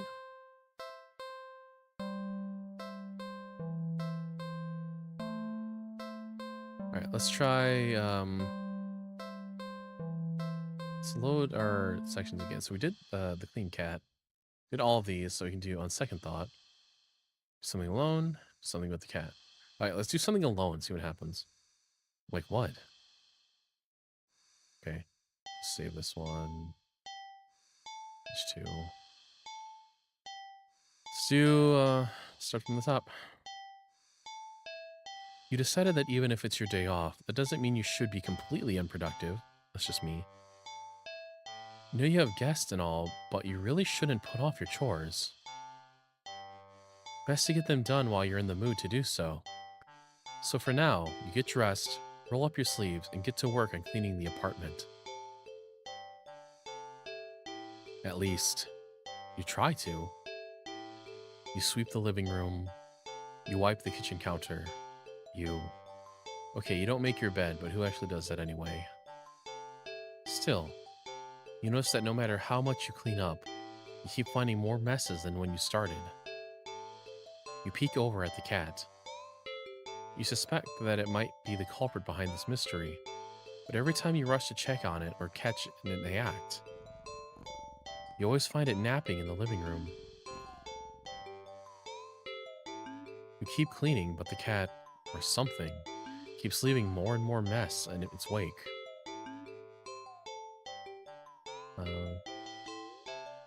Do a save here. Let's do keep cleaning. You keep cleaning, but there's just more mess. And more. And more. When you finally stop and look around you,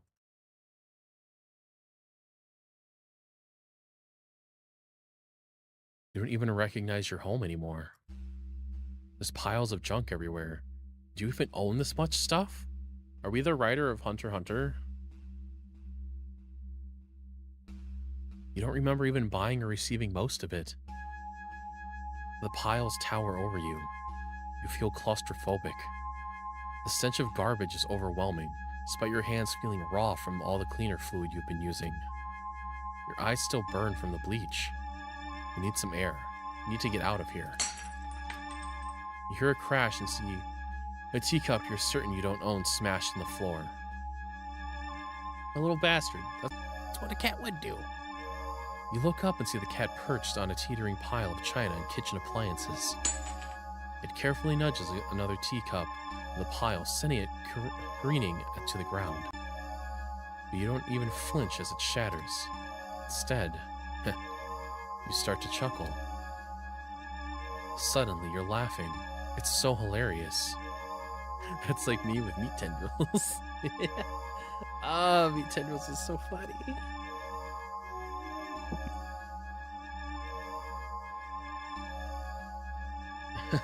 The tears start running down your face. I knew it was you. You did this, didn't you? You pick up the largest piece of ceramic from the broken teacups. Didn't you? I throw it at the cat. The cat dodges by leaping off of the pile.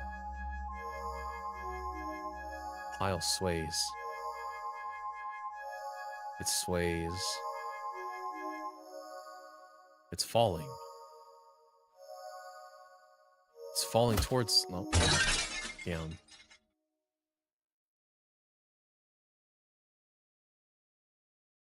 You can't move. You're buried. The pile fell on top of you. Broken shards of fine china and sharp utensils are piercing your skin.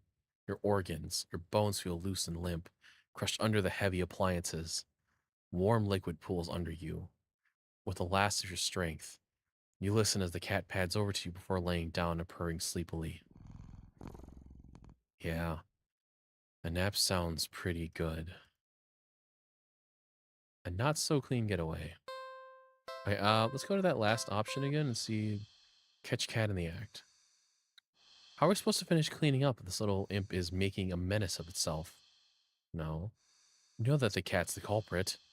Consider locking it up in the bathroom, at least until you clean the rest of the apartment. But it just doesn't seem fair when you don't actually have any proof. You need to investigate this further. You need proof. Not just for the sake of your sanity, but more importantly for the sake of cleanliness. You start to clean again and peek behind you, catching a mere glimpse of a paw here or a tail there. But as with earlier, when you rush back to the living room, the cat is still sleeping. Okay, you want to play, cat? Let's play. This time, you decide to lay a trap, one your feline friend won't be able to resist. You tackle the kitchen island counter and give it the works. It's glistening by the time you're done. It's so clean, you dropkick anyone who even thought of eating off of it. The perfect trap for your little cleaning saboteur.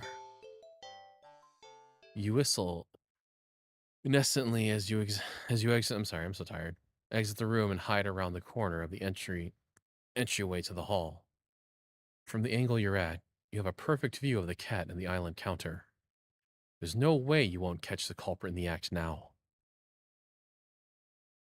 If it really isn't the cat, maybe you'll give it a treat as an apology for your suspicions? Hold on, I need to check something. Do I? Okay. Oh my god. I'm even more dumb than I thought. Okay. Alright, this isn't me trying to advertise myself. This is me just saying I'm stupid. I have a little thing in the bottom left corner for coffee donations. So it'll give like a little notification when I get a coffee donation. I had that hidden by the game too. I am so sorry.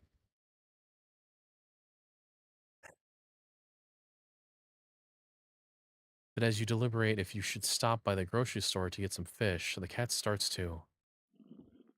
Huh. Shift? Its back that was rising and falling evenly moments ago is now rippling in small tremors like an agitated wave on a black sea. It's shuddering.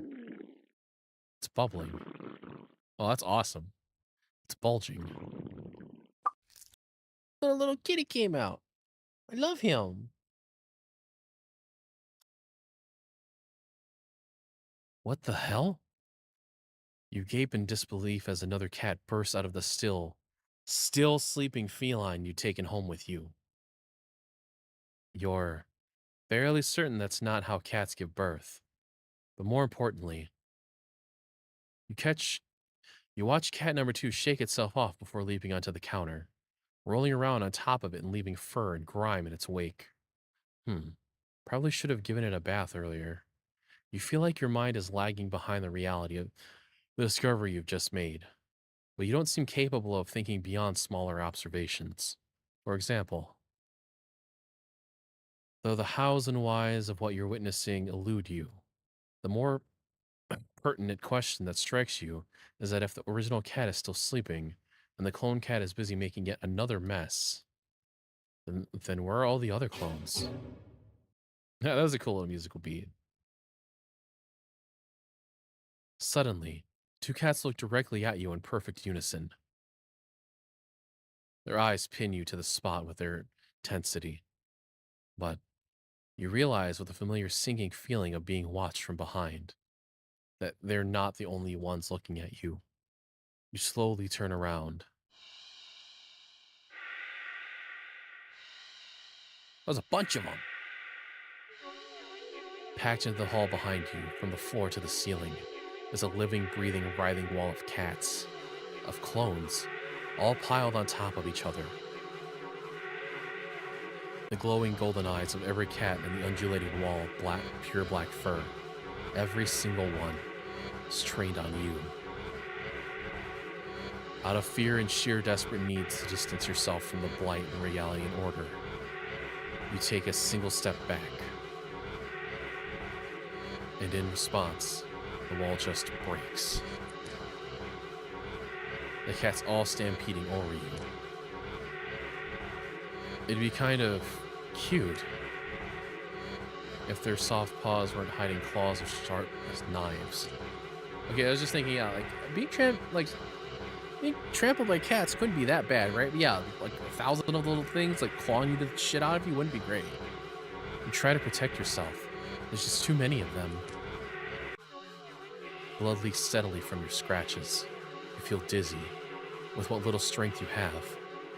Turn your head and watch as the cats tear through carpet and upholstery, knock over vases and dishes and lamps, claw at the walls. It's going to take forever to clean this up, you think. Maybe you'll tackle it all again later, right after you take a short nap. With an annoyed sigh, you breathe your last breath. Need to double trouble. Wait, that ending 2? What?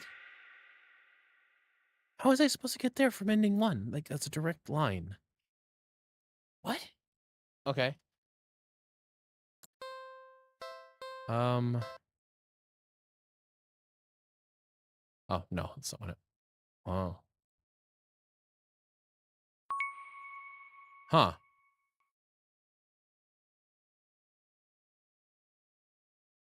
I'm sorry.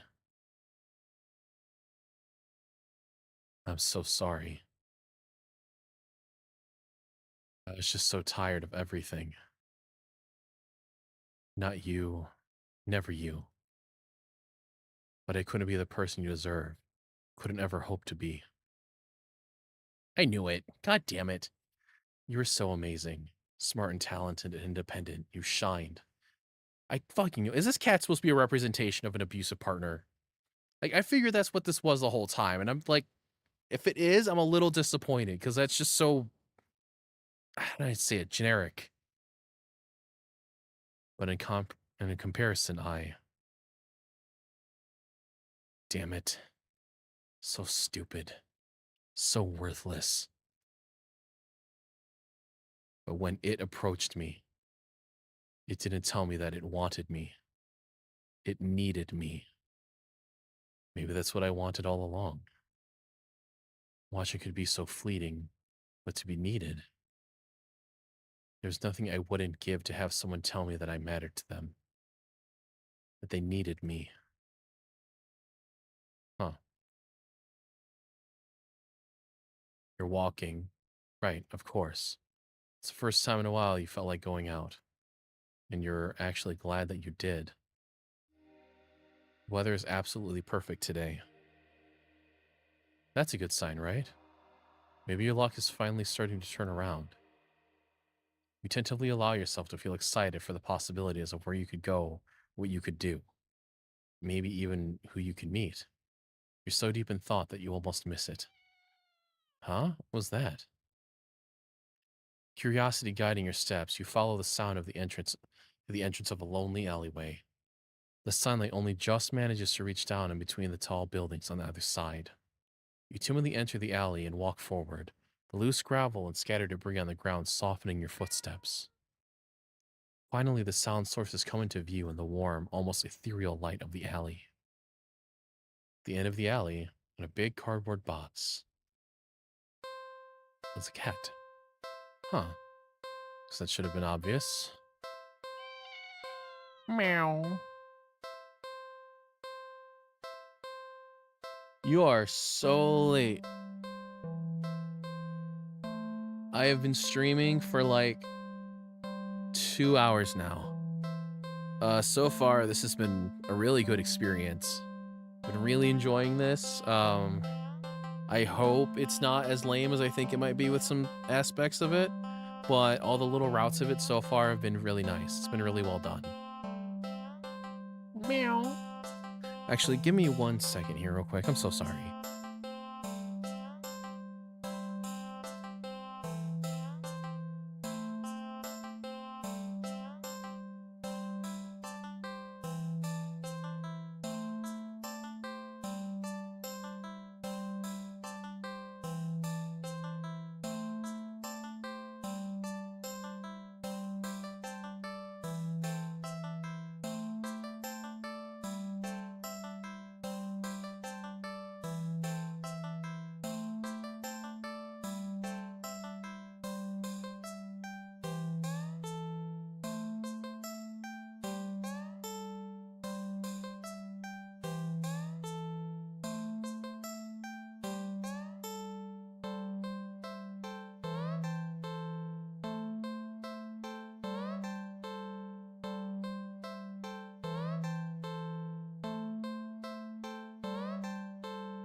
I'm back.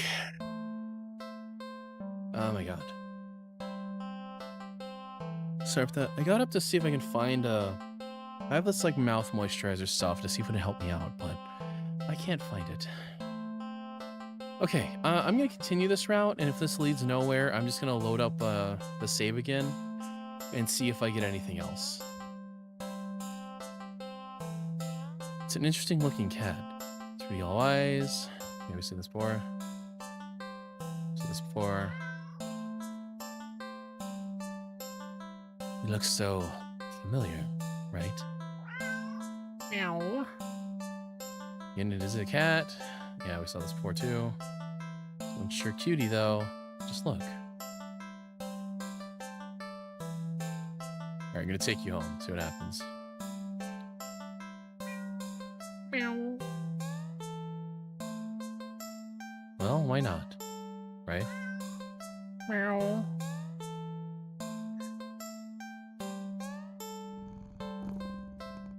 This wild enthusiasm. Yeah, we've seen all this before so far.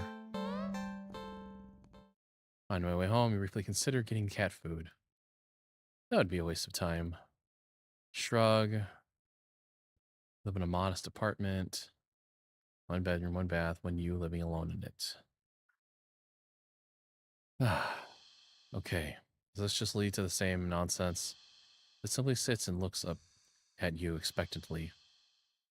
Okay, yeah, this is the same thing. So let's go and load up that save. Is it?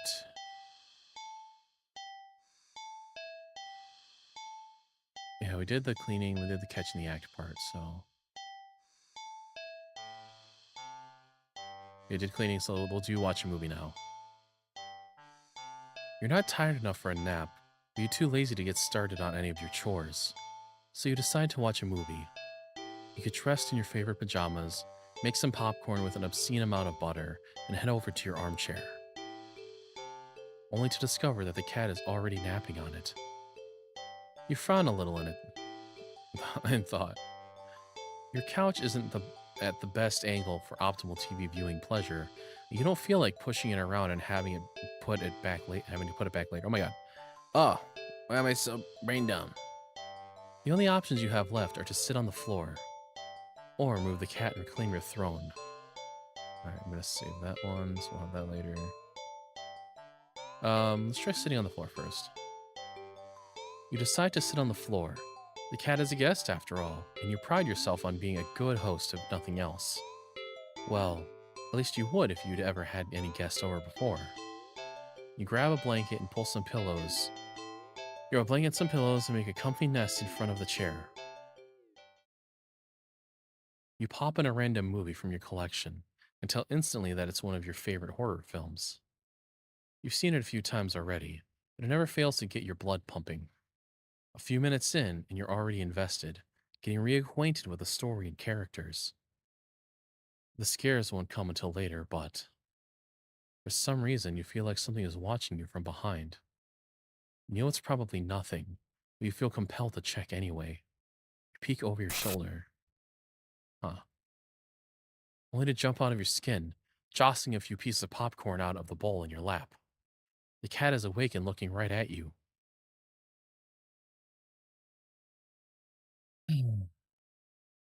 You take a calming breath, recovering from your heart nearly lurching out of your chest, and immediately feel foolish. It was just the cat, of course. It was so quiet you've forgotten it was right behind you. Even though it's the whole reason you're sitting on the floor in the first place. You shakily pick up the remote, intending to rewind some of the parts you missed. However, as soon as you press the rewind button, Not again. the TV shuts off.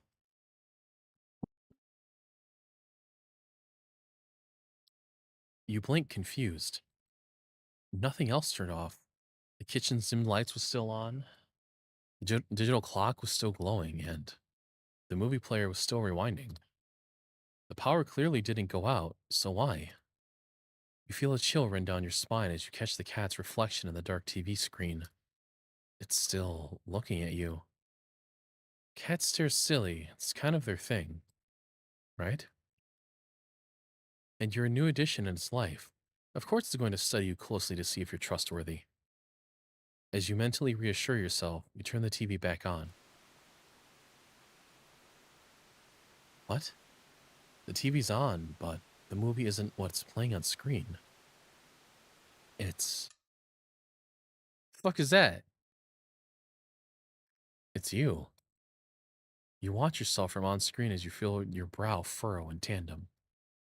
It's like footage of you in real time, like you're being recorded. You feel the familiar sensation of your mind focusing on small details to avoid the bigger picture of your current situation. Avoiding the questions of how this is happening, of who or what is doing this, and why. Oh. Suddenly, your mirror itself smiles and waves at you, all on its own. You don't wave back, too stunned to move.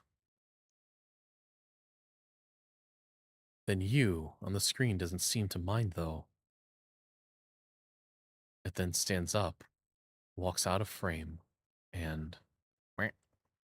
A terrified yell rips out of your mouth before you can think to stifle it.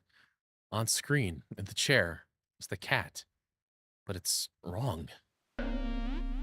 Huh. It becomes a large, swollen mass of black fur. Its twitching pulse rhythmically with its slow, almost methodical breaths. Its mouth is a yawning entrance to a black abyss, framed by a set of teeth that look very, very sharp. Glowing eyes bulge all over its body. It's still looking at you. It doesn't even acknowledge your on-screen persona as they walk back into frame and pet it almost lovingly. Then, the you inside of the TV touches one of the cat's fangs. You flinch at a sudden sharp pain in your palm. You look down and sure enough, your hand is bleeding. You're not particularly afraid of blood, but for some reason the sight of it leaking out of you sends another chill down your back. A thought, clear and terrible, flashes across your mind. It's not just the mutated cat in the TV that's watching you, is it? Am I reading that? Don't look behind you.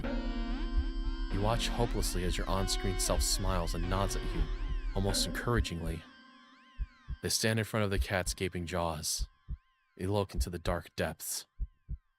And as you're torn between the horrifying realization of what's about to happen and the gripping wonder of what they see, looking back at them from the deep, deep darkness, they jump in. Huh. Darkness is a sudden presence all around you, pressing in, holding you down, and yet somehow also feel weightless. You can't tell if you're falling, but it doesn't feel like you're laying down or standing either. You feel warm. You feel cold. You feel everything. You feel nothing. You feel nothing. Ending 3, silent film. That was awesome.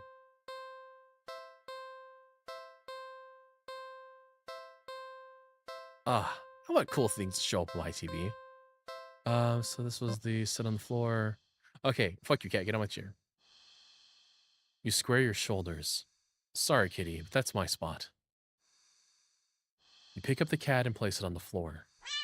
Meow. It's clearly upset with you. You try to pet it as an apology. It dodges your hand and scampers away. You shrug and put on a random movie before nestling onto your chair. It's some horror film that you love to heckle from beginning to end. God, I love those movies. I love horror films that are just like, they're just bad and terrible. And you're like, oh my God. There's one I watched recently where just there's so much gross blood and like violence in it. It was just comedic. Kind of like how The Boys is, where there's just so much gore that it's like funny.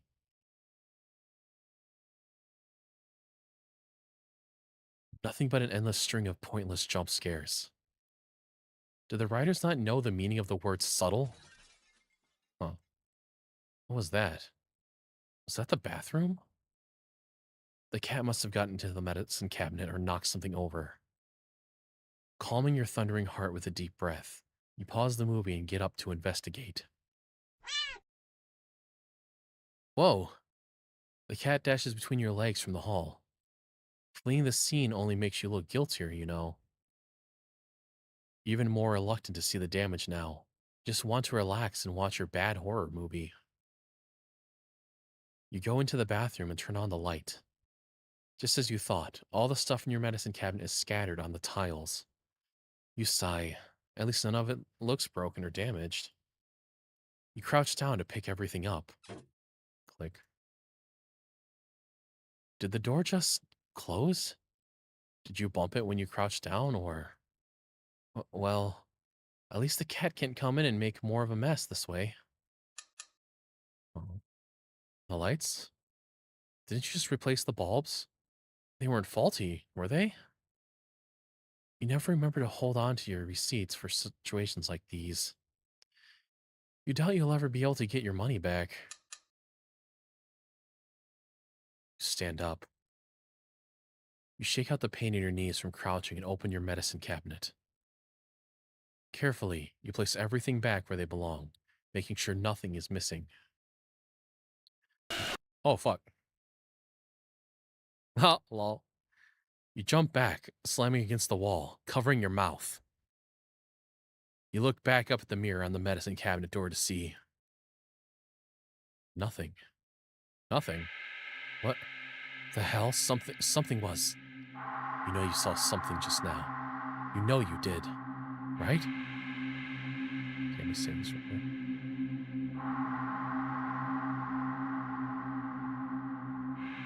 Saw something Oh, okay. Saw something.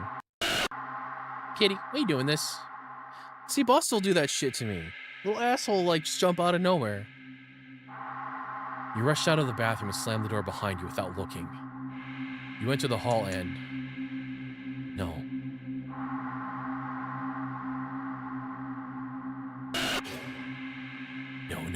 No. You shield yourself with your arms and... Nothing. Nothing again. You peek through your fingers and see... Just your usual hallway. You don't feel very good. You need to sit down. Carefully make your way back to the dark living room, trying not to overwhelm your senses any more than you already have. Maybe you should watch something like a little more lighthearted, or just lie down instead. You don't know. It's a little hard to think. Just need to sit down. Stumbling forward, you reach your chair, but... Aw, he's so cute. Look at him. It's nothing. It's nothing at all. Just a cat sitting back in your chair again, looking up at you curiously. Aw. It's okay, kitty. I know you jump scared me. Oh, fuck. Kick your ass. But it's enough. Your heart lurches so harshly out of a mixture of fear and anticipation that it completely gives out. Your eyes roll up into your skull. You feel yourself falling back.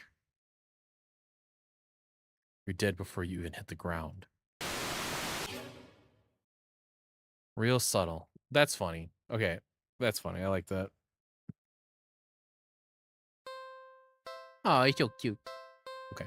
Let's load that back up and go to... You definitely saw something. Okay. Is this all just going to be the same again? You rush out of the bathroom and slam the door behind you without looking. No. Yeah, I think this is all just going to be the same again, because that's the same flash as before. You feel yourself with your arms and... Nothing. Again. You peek through their fingers and see... Just your... Oh, no. Is this different? Just your usual hallway. You don't feel very good. You need to sit down. Carefully make your way back to the dark living room, trying not to overwhelm your senses any more than you already have. Maybe you should watch something a little more lighthearted, or just lie down instead. You don't know. It's a little hard to think. You just need to sit down. Stumbling forward, you reach your chair, but... Yeah, it's the same thing then. Just the cat sitting back in your chair again, looking up at you curiously. Meow. But it's enough. Your heart lurches so harshly out of a mixture of fear and anticipation. Really gives out. Okay.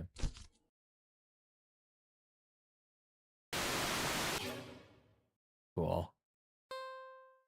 What do I have from there?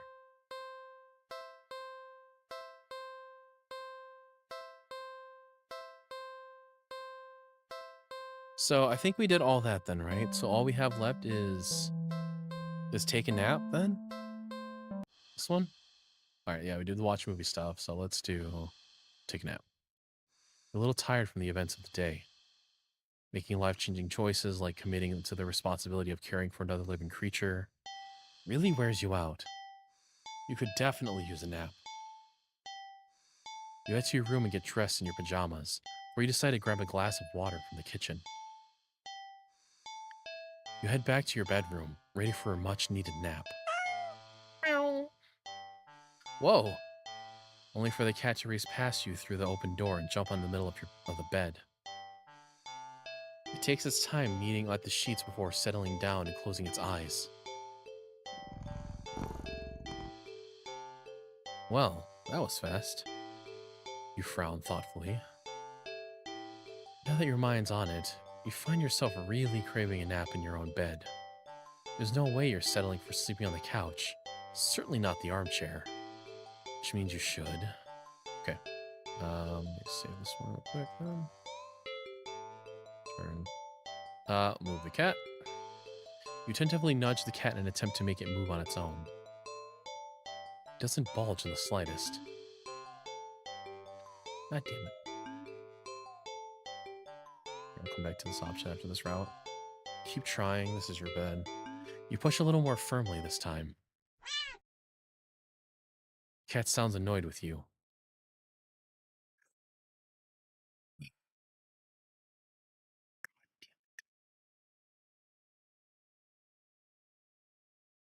Again, will you sleep in your own bed? The cat opens one yellow eye and slides it up to look at you. Is its voice a little deeper than before? Ah, okay, I'm not going to do every single one of these. Move the cat. Move forward. Ready to shove the cat with all your might. What the fuck? You're thrown back by some invisible force and crash into the dresser before falling to the ground. Wind knocked out of you. You look up in a daze. You don't quite comprehend what it is you're seeing. A strong, swirling wind is picked up, throwing items all over the place, as if a miniature hurricane had just taken form in your room. And right there in the center of it all is the cat, hovering in the air above the bed, its open eyes glowing like molten lava. That's a really cool effect. I like that.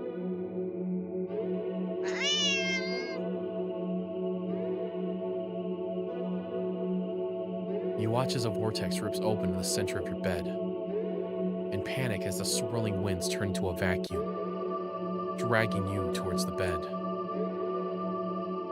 Your nails catch and tear as you desperately try to cling to the carpet, to the floorboards, any and every piece of furniture within your reach, bloody fingers slipping clumsily on every surface.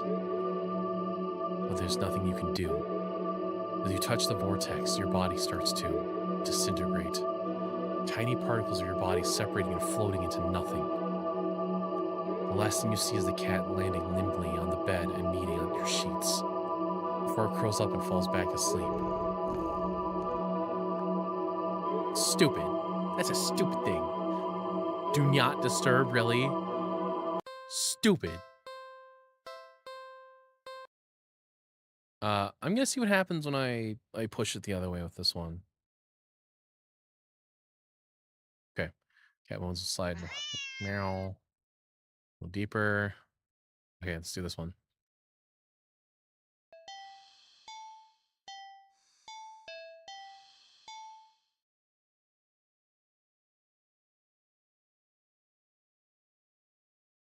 Huh. Okay. Trade. Just can't attempt to make it move its own. It's bulge in the slightest. Okay. So I think that's the end of that route then. Let's do sleep next to the cat. You shrug. What's the harm in sharing a bed, right? You both have had a long day after all. You try to carefully avoid jostling the cat as you lay down, but it immediately scoots over and curls up against you anyway. You smile. Sweet dreams. You feel like you slept for a long time. Feel a warm weight on your back, but you don't see... Oh, mystery solved then. You feel comfortable? You consider getting up, but as soon as a thought enters your head, your mind fills with a static and deep sense of disapproval? Huh. Not yet then. Okay. The cat, jostled by your attempts at movement, kneads painfully at your back before settling down again and falling back asleep. You fall back into slumber too. It's night. You want to get up.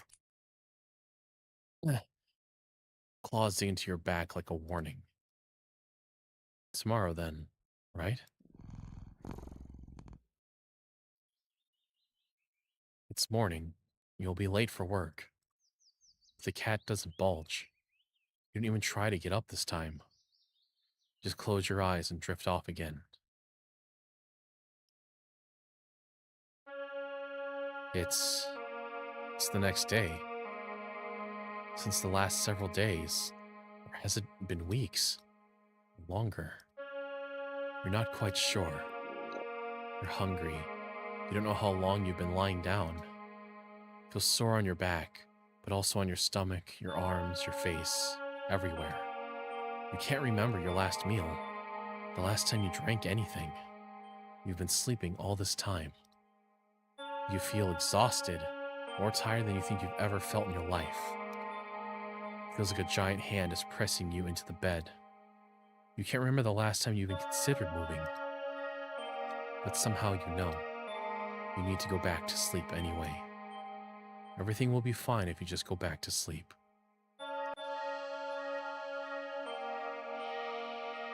You think you're hallucinating when the cat finally stirs.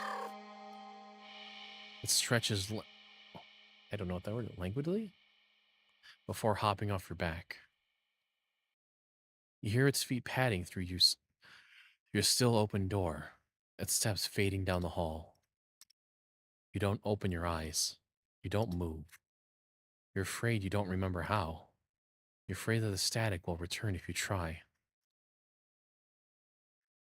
But you eventually do try. Try to prop yourself up on your arm. It's thinner than you've ever seen it. Thinner than you think should be possible. Oh shit. The arm snaps under the weight of your body and crumbles to dust on the bed sheets. It doesn't hurt in the slightest. As if even your nerves have dried up and become as useless as, well, as useless as you feel in general. Just how long have you been laying in bed? You don't have much time to think about it.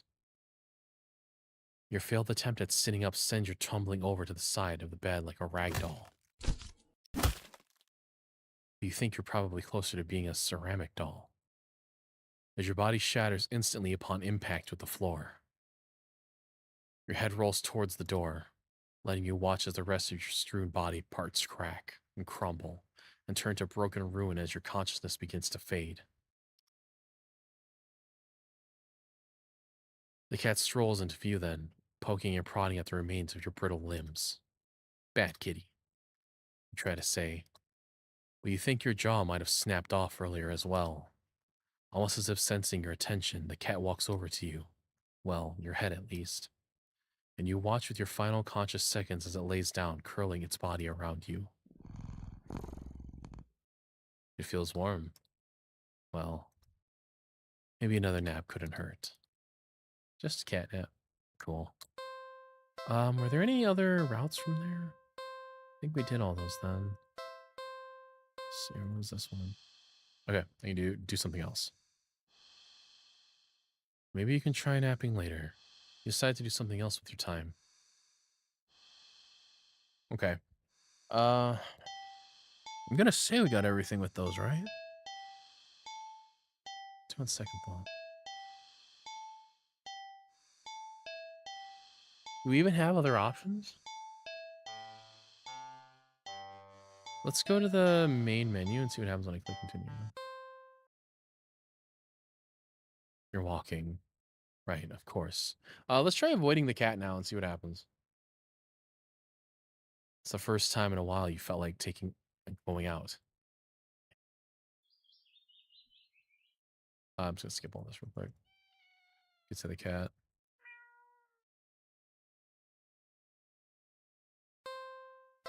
Here's a cat. Huh. Obvious.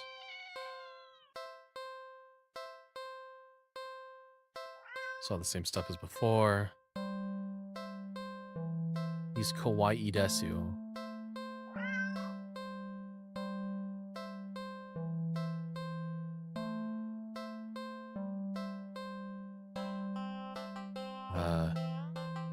Do not take cat home. Sadly, as cute as the cat is, you never take this thing home with you. Huh. You just can't take it home with you. You're a responsible adult. You are. With rent and bills to pay for, not to mention you need to buy food to survive, too. There's no way you could care for a cat long term, right? You can barely afford this little outing on your day off. Meow. What to do? Oh, okay. Alright,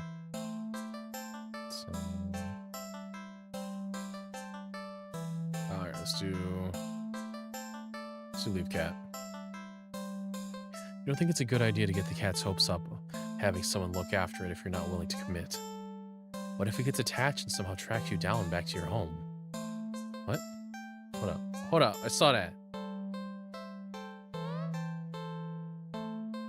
Hold on. Says you're never gonna get away from them, huh? Sorry. See you around, I guess. You stand up, the cat watching your every move. You make it halfway out of the alleyway when the cat meows almost pitifully at you.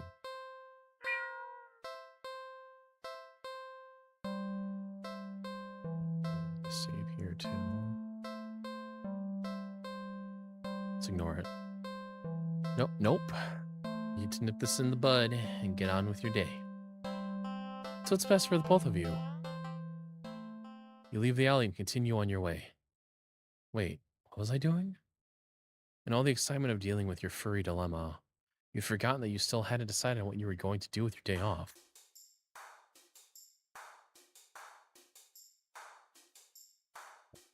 Let's watch a movie. It's been a while since a film came out that looked interesting enough for you to drag yourself to a movie theater.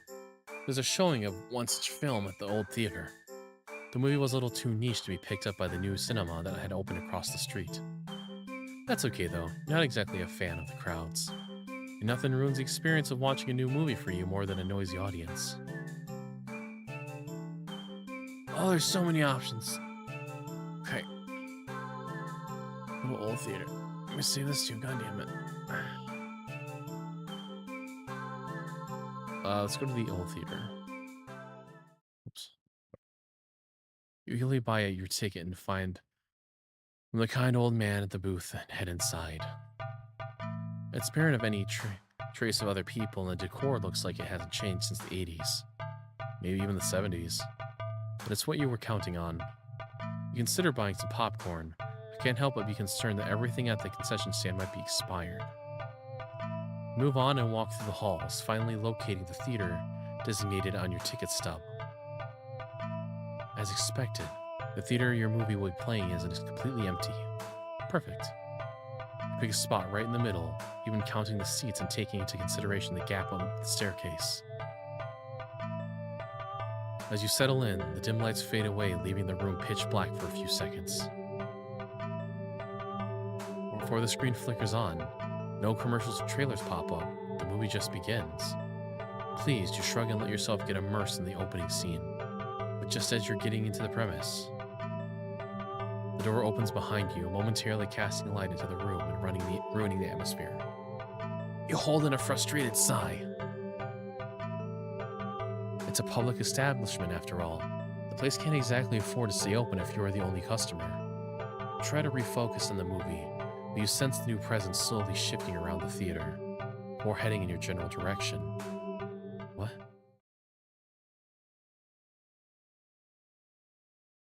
Ah, these fucking assholes. These people. These goddamn people. I hate them so much. You gape in utter disbelief as the stranger shuffles down the aisle, only to sit right in front of you. I've had that happen before, where I went to a theater and I was the only one there, and groups of people will come in and walk and just sit in front of you for no reason. It's awful. There's no one else, and you're in plenty of places to sit. The stranger is also unusually tall. Even with a stadium-like arrangement of the seats being on a somewhat steep incline, they're completely blocking your view.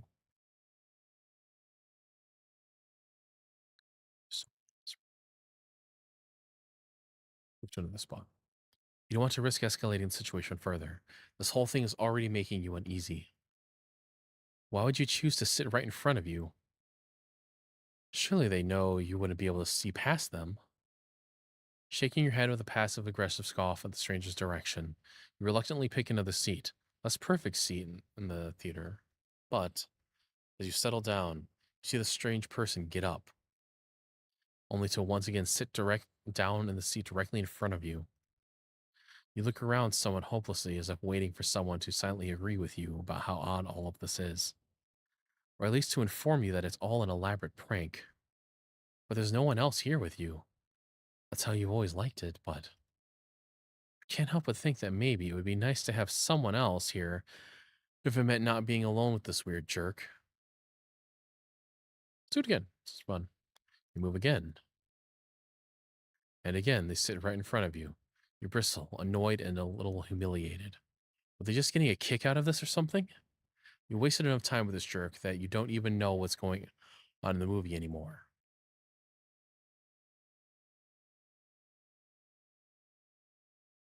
You hate confrontation. You can already feel your palms starting to sweat at the idea of it. Your throat's closing up and your body's starting to shake. You've always been more of a flighter than a fighter. Stupid. But you paid for this ticket. You've wanted to watch this movie for ages. Now this total stranger has ruined the entire experience for you. You're all alone in this theater. There's no one who will help you if something goes wrong. But if you're angry enough that you ignore the signs of your body begging you to put as much distance as you can between yourself and the stranger, you stand up, even standing a bit higher up on the incline.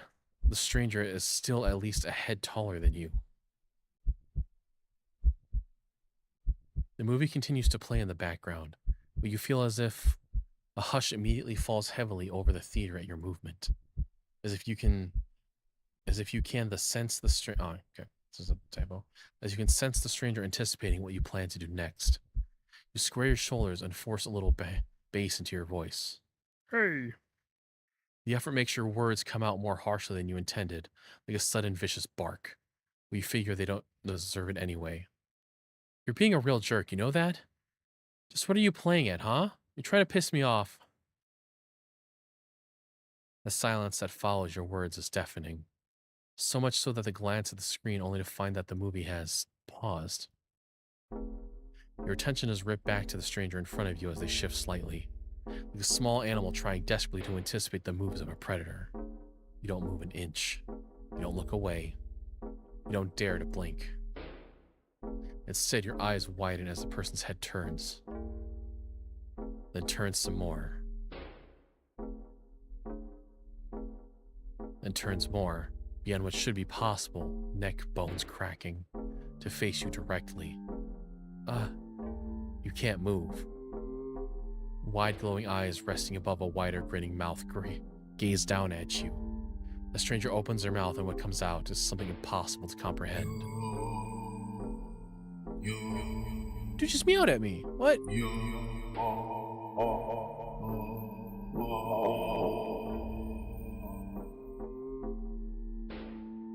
The voice is endlessly deep and creaks like a weighty door, foreboding and oddly melodic, alluring.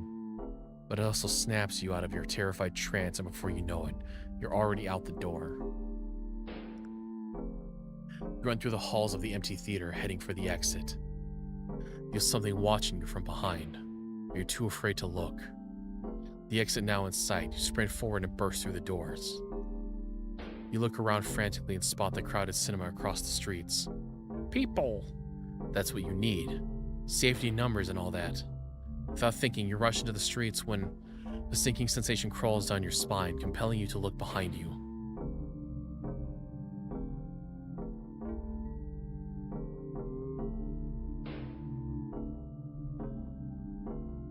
Do it.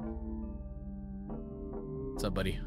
Despite your resistance, you feel your head turning to look back at its own accord, while in the middle of the street. Huh. You catch a glimpse of a grotesque-looking person standing behind the glass doors of the old theater, watching you intensely, cradling something in their arms. Something familiar. But... Jesus. Bro! I just got isekai. Oh. Just got isekai. Oh, it's so funny. I'm sorry, I didn't mean to clip the mic on that. Oh, shit. All right, well, I'm going to Konosuba Land. A glimpse is all you get as the truck speeds forward and crashes into your body. Lol, that was funny. Fucking wrecked. You're killed on impact. Your body splattered across the road and crushed further under the heavy tires. 26. Poor screening arrangements. Okay, I don't want to go to the other cinema yet. Let me go back and call him an asshole. What's the spot? You already did that. All right, let's try. Actually, there was other options when I was talking to him, wasn't there? Let's see. Yeah, wasn't there another option when I was confronting him?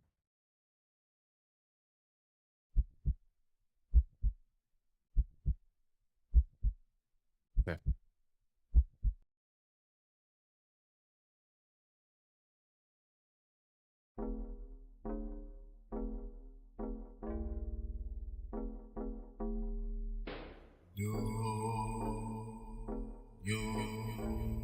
His voice is so cool.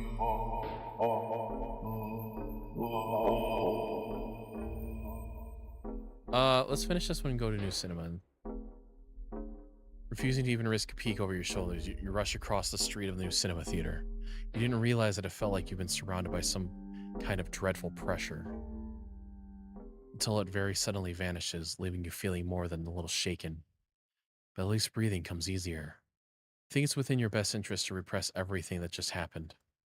Yeah. Deciding to wait for the movie you've been anticipating to be available on DVD or streaming. You join the long line outside of the New Cinema. By the time you've reached the ticket booth, you just want to get inside. So you pick a movie at random and take your ticket from the tired-looking teenager manning the booth. The decor is chic and sleek, and the inside is bustling with people. It's not what you're usually into, but it's kind of nice not being alone. Even if you feel a little lonely watching families and groups of friends laughing among themselves. You get some popcorn, but the lines in the concession stands are long and the prices are criminal anyway. You go through the halls and follow the signs to the theater designated on your ticket before heading inside. It's a nice little, like, ARP synth.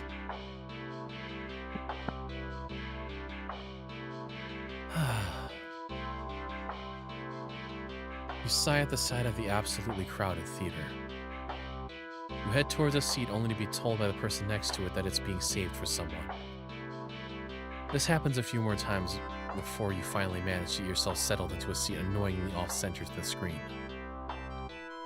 The screen is at least visible, but the screen is at least visible, if not a little too close. So you grit your teeth and bear it. Light fades out, but the chatter doesn't. The rest of the audience seems content to talk through the commercials and even through the trailers.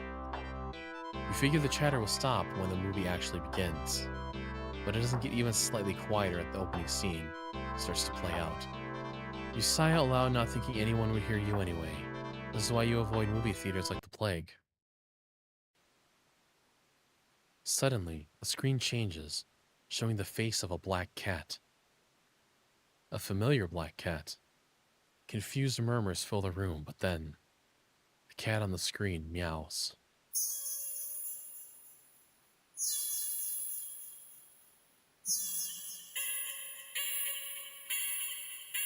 Oh, that's so cool. The sound is strange, and not at all like any cat should sound. Haunting, almost melodic, and layered as if made of multiple voices of different creatures. Creatures that would probably never say.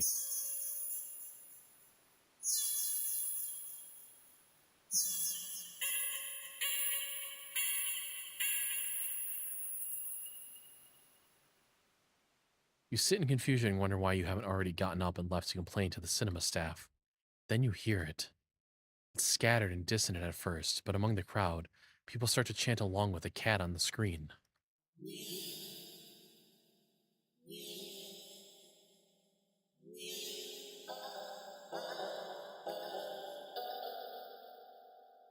That's so neat. I love that sound. It's so cool.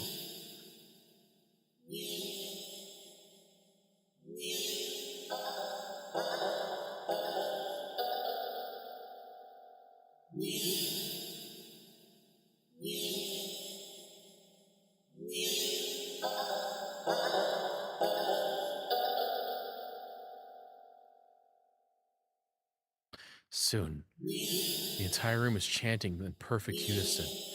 Everyone's staring intently at the cat on the screen. You're feeling strangely drawn to the screen yourself. The compulsion to stare blankly like the others isn't that strong, for now. Also, you start to notice out of the corner of your eye that some of the people in your immediate vicinity are looking at you. No. They're outright staring holes into you, even as they continue chanting. You don't miss a beat as the slow begin to frown at you in blatant disapproval. The scowls deepen as time goes on, as if they're getting impatient. Damn it. Another save. Let's do... Try to leave the theater. This is too weird. I need to get out of here. Gathering your courage, or perhaps putting your fear to use, you stand up, fully intending to leave the theater. But everything comes to an abrupt stop. All of the chanting stops, even the cats chanting on the screen. You tense and risk a glance around the theater. They're all staring at you. Every single one of them. They're not moving. They're not even blinking. You swallow, throat suddenly dry even though a nervous sweat completely soaks through your clothes. You highly doubt that sitting back down will fix the situation. Your legs are shaking under the audience's unnaturally intense scrutiny. But if you force yourself to step forward and forward and forward till you finally reach the end of the aisle, you feel their collective gaze even worse in the staircase. All their heads have turned uncomfortably to look directly at you. The screen illuminates their faces, making clear their blank scowls. They seem even more upset than they had been minutes ago. Identical frowns lie digging between their brows. You keep going, the heavy atmosphere becoming more and more oppressive with every step. You're so tensed with anticipation that you fully expect someone to grab at you from behind.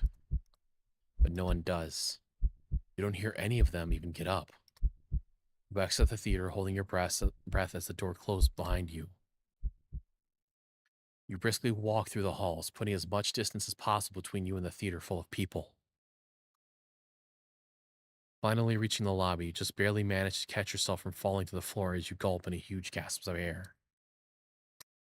You expect to feel relief as your breathing calms, but you feel a lingering sense of dread that only spikes once you finally notice it, as well as its source. You look up, your stomach sinks.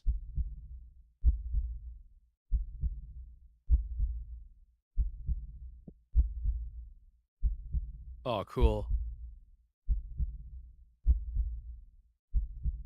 All the people in the lobby area of the movie theater. Everyone in line at the concession stand. All of them are staring at you.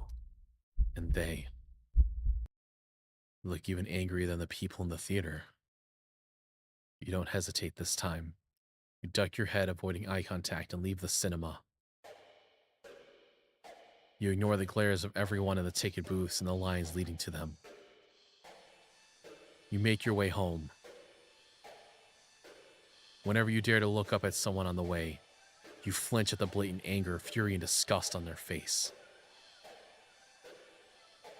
You think you start to hear the faint sounds of a cat's meowing behind you, or maybe a kitten's? Doesn't matter, you just want to go home. You reach your front door and fumble with the keys, cowering from the look of pure hatred of your neighbor's face as he stares at you from his door.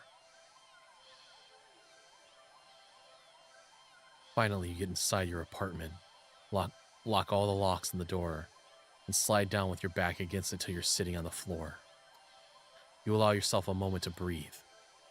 Now home, your heartbeat calms and your fear slowly bleeds from you, leaving you feeling strangely empty.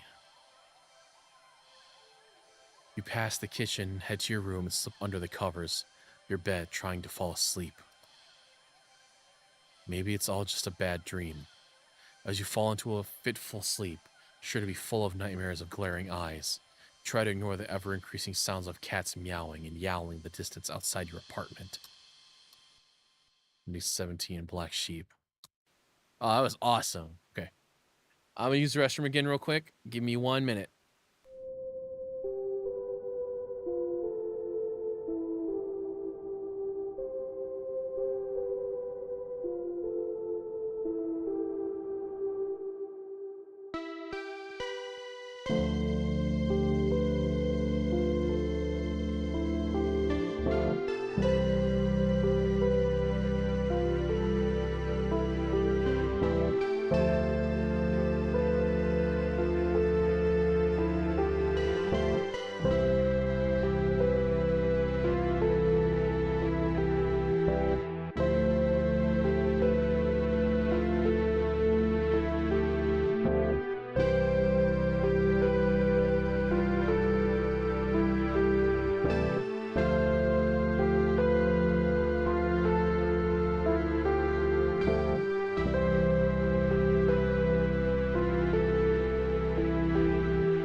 Magic keeps me alive. Okay.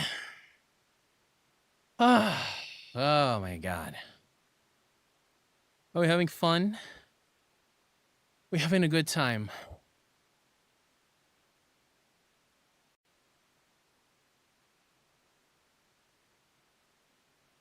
You guys enjoying this game at all by any chance?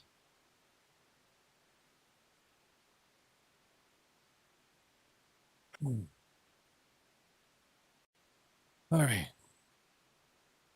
I want to try finishing the theater section, then I think I'm going to stop for today. I've been talking for 3 hours straight.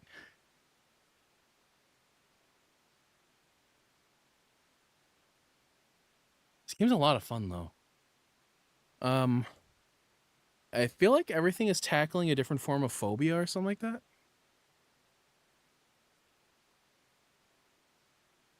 Okay. I'm debating whether or not if it's appropriate to eat gushers on stream.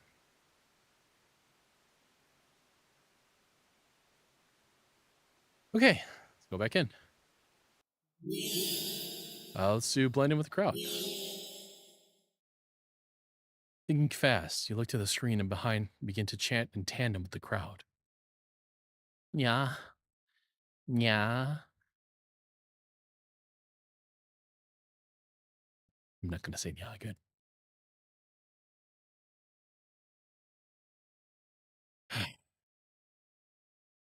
You feel the harshness of the collective gaze start to ebb away. The air in the theater becomes lighter once again.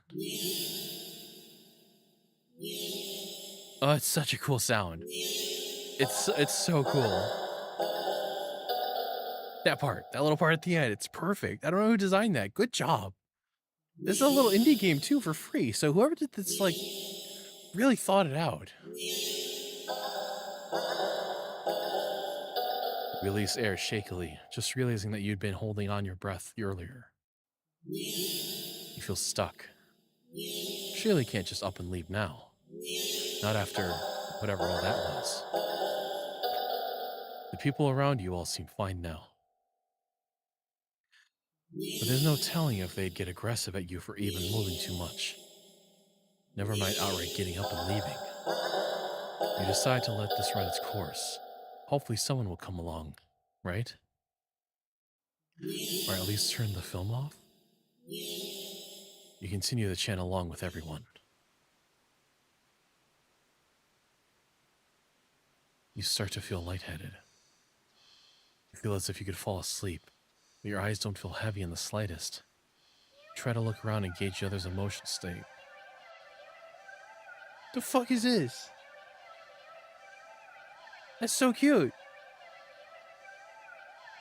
But you can't seem to look away from the screen. You try again, but you're still locked into eye contact with the cat on screen. The game is loud enough, by the way, right?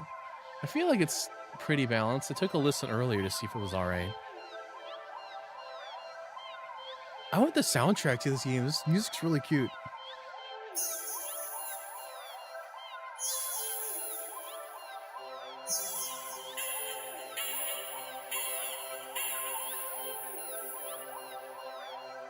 Trying to break that down. It sounds like they're using some kind of like, it's like a plate reverb on it, because it's got a glassiness to it. Now, plate reverbs are usually pretty clean, right? Corsair plate reverbs had like a, how to say that? Some had that glassiness going on.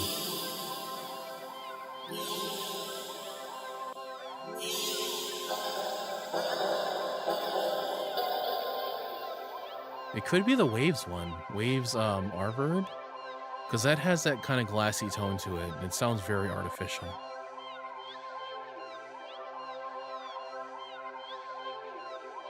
You attempt to physically force your line of vision away. You steel your nerves, ready to throw yourself to the ground if you need to. But your body only gets as far as tensing up for a moment before completely loosening itself again, making you lay back limply into your seat. You think you should be panicking right about now, but even your brain feels limp. Your thoughts are vaguely muted pastel pink, airy, sickeningly sweet and loosely spun, like cotton candy. Whoever looped that did a bad job. You need to add a fade at the end of your tracks, or it's going to click like that when you render it. That's what happens. Also, you didn't make sure the sample lines up. You gotta make sure the sample of the waveform lines up.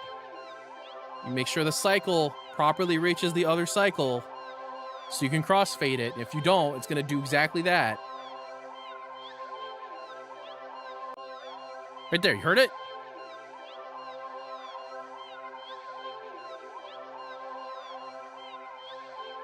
You, like cotton candy. You think you shouldn't mind your thoughts and body being like cotton candy either. So, why get up and ruin that? It's nice here. You're more at peace than you've ever felt before in such a crowded room. Still chanting, you've never felt so aligned and in tune with another person, let alone an entire room full of complete strangers. You're not. You're not alone. Out of the corner of your eye, the person next to you starts to sink back even further into their chair. Then they sink more. Then more. Dude's got an ahego going on. Not like they're slouching or reclining, but more like they're... Oh. Deflating. The skin bunches up and wrinkles like fabric as their muscles, their bones, have started to disintegrate. Their eyes dim before sinking in their sockets. Their mouth, still attempting to chant, falls open over a cut-off nya. You can tell the person who made this is a goddamn weeb. Because of course they say nya instead of meow. Like, it came naturally to them to say nya instead of meow. Like, a thought wasn't even there for it. It just, in their brain, they hear nya. You tell this person loves fucking Japanese visual novels. Like really? Gaping as the word ends in an awful hiss, a final weak release of air. You muse thoughtfully about whether or not you should be stressed at the sight. But even then, the blanket of peace doesn't leave you. Suddenly, from the pile of skin and clothes next to you, you see a lump moving around. You watched in a dazed fascination as the lump makes its way to the part of the skin where the head used to be. And out from the mouth crawls a tiny black kitten. Bossy, was that how you were born? Were you born from the flesh of a man?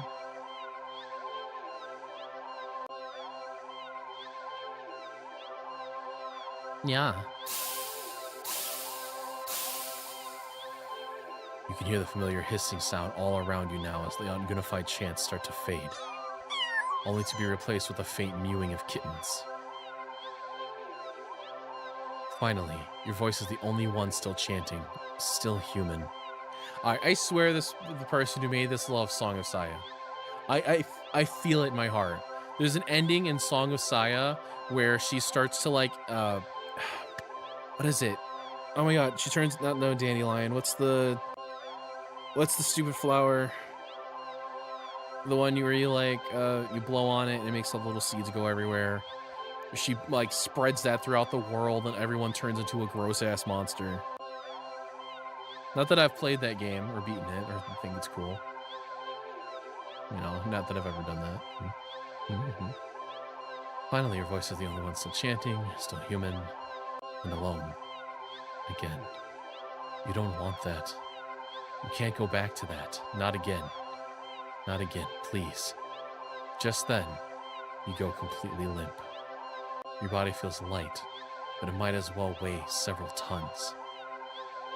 Because you realize quite suddenly that you can't move, not an inch. You can't shift your eyes to look around. You can't even breathe. But somehow, the chant continues to creak weakly from your mouth. Meow. A few kittens come forward and perch themselves on the chairs around you, watching your sinking body, mewing as they wait for their youngest siblings to emerge from you.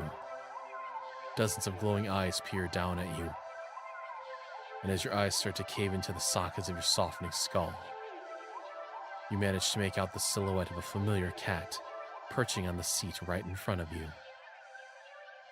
Your vision finally fades, and as that same hiss of air expels itself from your mouth, the last thing you sense is something small and alive shifting eagerly under your skin.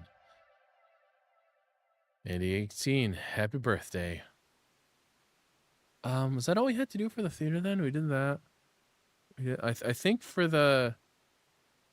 I think there's one thing I can do for the theater. I can have the option, instead of going into the old cinema, to go into the new cinema. To like just go straight to it. So let's see what happens when I do that. You don't know why. You don't really feel great about the idea of being alone right now. Anticipating to be available on DVD stream. All right. If this goes in the same thing, I'm just going to quit it, and then I'm going to just stop there, and we'll do more of it tomorrow. You join the long line outside of the new cinema. By the time you've reached the ticket booth, you just want to get inside. So you pick a movie at random, take your ticket from the tired-looking teenager manning the booth.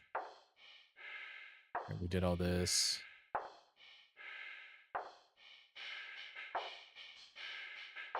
Sigh. Inside the flower credit theater. Okay, we did all this. Light fades out. The chatter doesn't. The audience seems content to talk through the commercials. Yeah, that's a really nice little ARP synth. Which one they used for that? But it doesn't get even slightly quieter at the opening scene. Starts to play out. You sigh out loud, not thinking anyone would hear you anyway. Okay, so yeah, this just fades into the same thing. Let's then load that save again, and then see what happens. Did I overwrite it like an asshole? God damn it! No fucking way I just did that.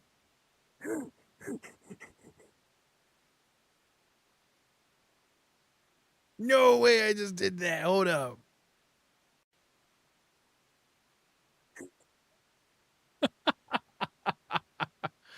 Oh, okay. What happens when I load this one? Which movie? Okay, thank God. On second thought. Are those the previous options I had? I think those are the previous options, so load.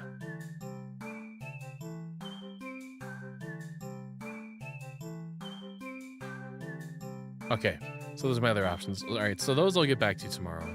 My throat is killing me right now. Oh, so far that was a really fun game. Anyone who missed it, go back to the beginning and watch it. There's a lot of better, like, neat choices with the cat. I messed up, and for the first, like, 20 minutes, I kind of wasn't sharing game audio. The only thing that you really missed is maybe some music and rain sounds, but anything else, like, there's one bit where there's a binaural scene of, like, a girl's voice kind of, like, going in your ears, and that was it. That's all that was. Okay. Wow. Wasn't that fun, Fen? Thank you for joining me for Do Not Take This Cat Home. I guess we can call this part 1. I don't know if tomorrow night I'll have time because I'll be working on a audio drama book thingy, probably. Okay. Thank you for joining me today, everybody. I'm going to try and not ever talk about all the extra things I have going on for streams during the stream, because I think that's kind of annoying, at least for mine. For Anagomis, that's more like our business, so I think it helps there, but for me, I don't want to do that.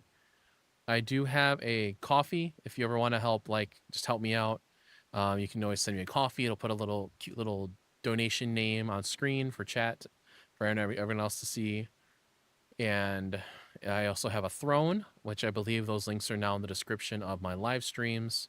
So if you ever wanted to be like, hey, I'll buy you a sticker or something, and, you know, there's always that. I'm not trying to beg, but if you ever feel like, you know, the need to want to do something, there's always that there. Okay. Thank you, everybody who joined me today. All 1 of you, 3 of you maybe. Hope you have a wonderful night. Goodbye.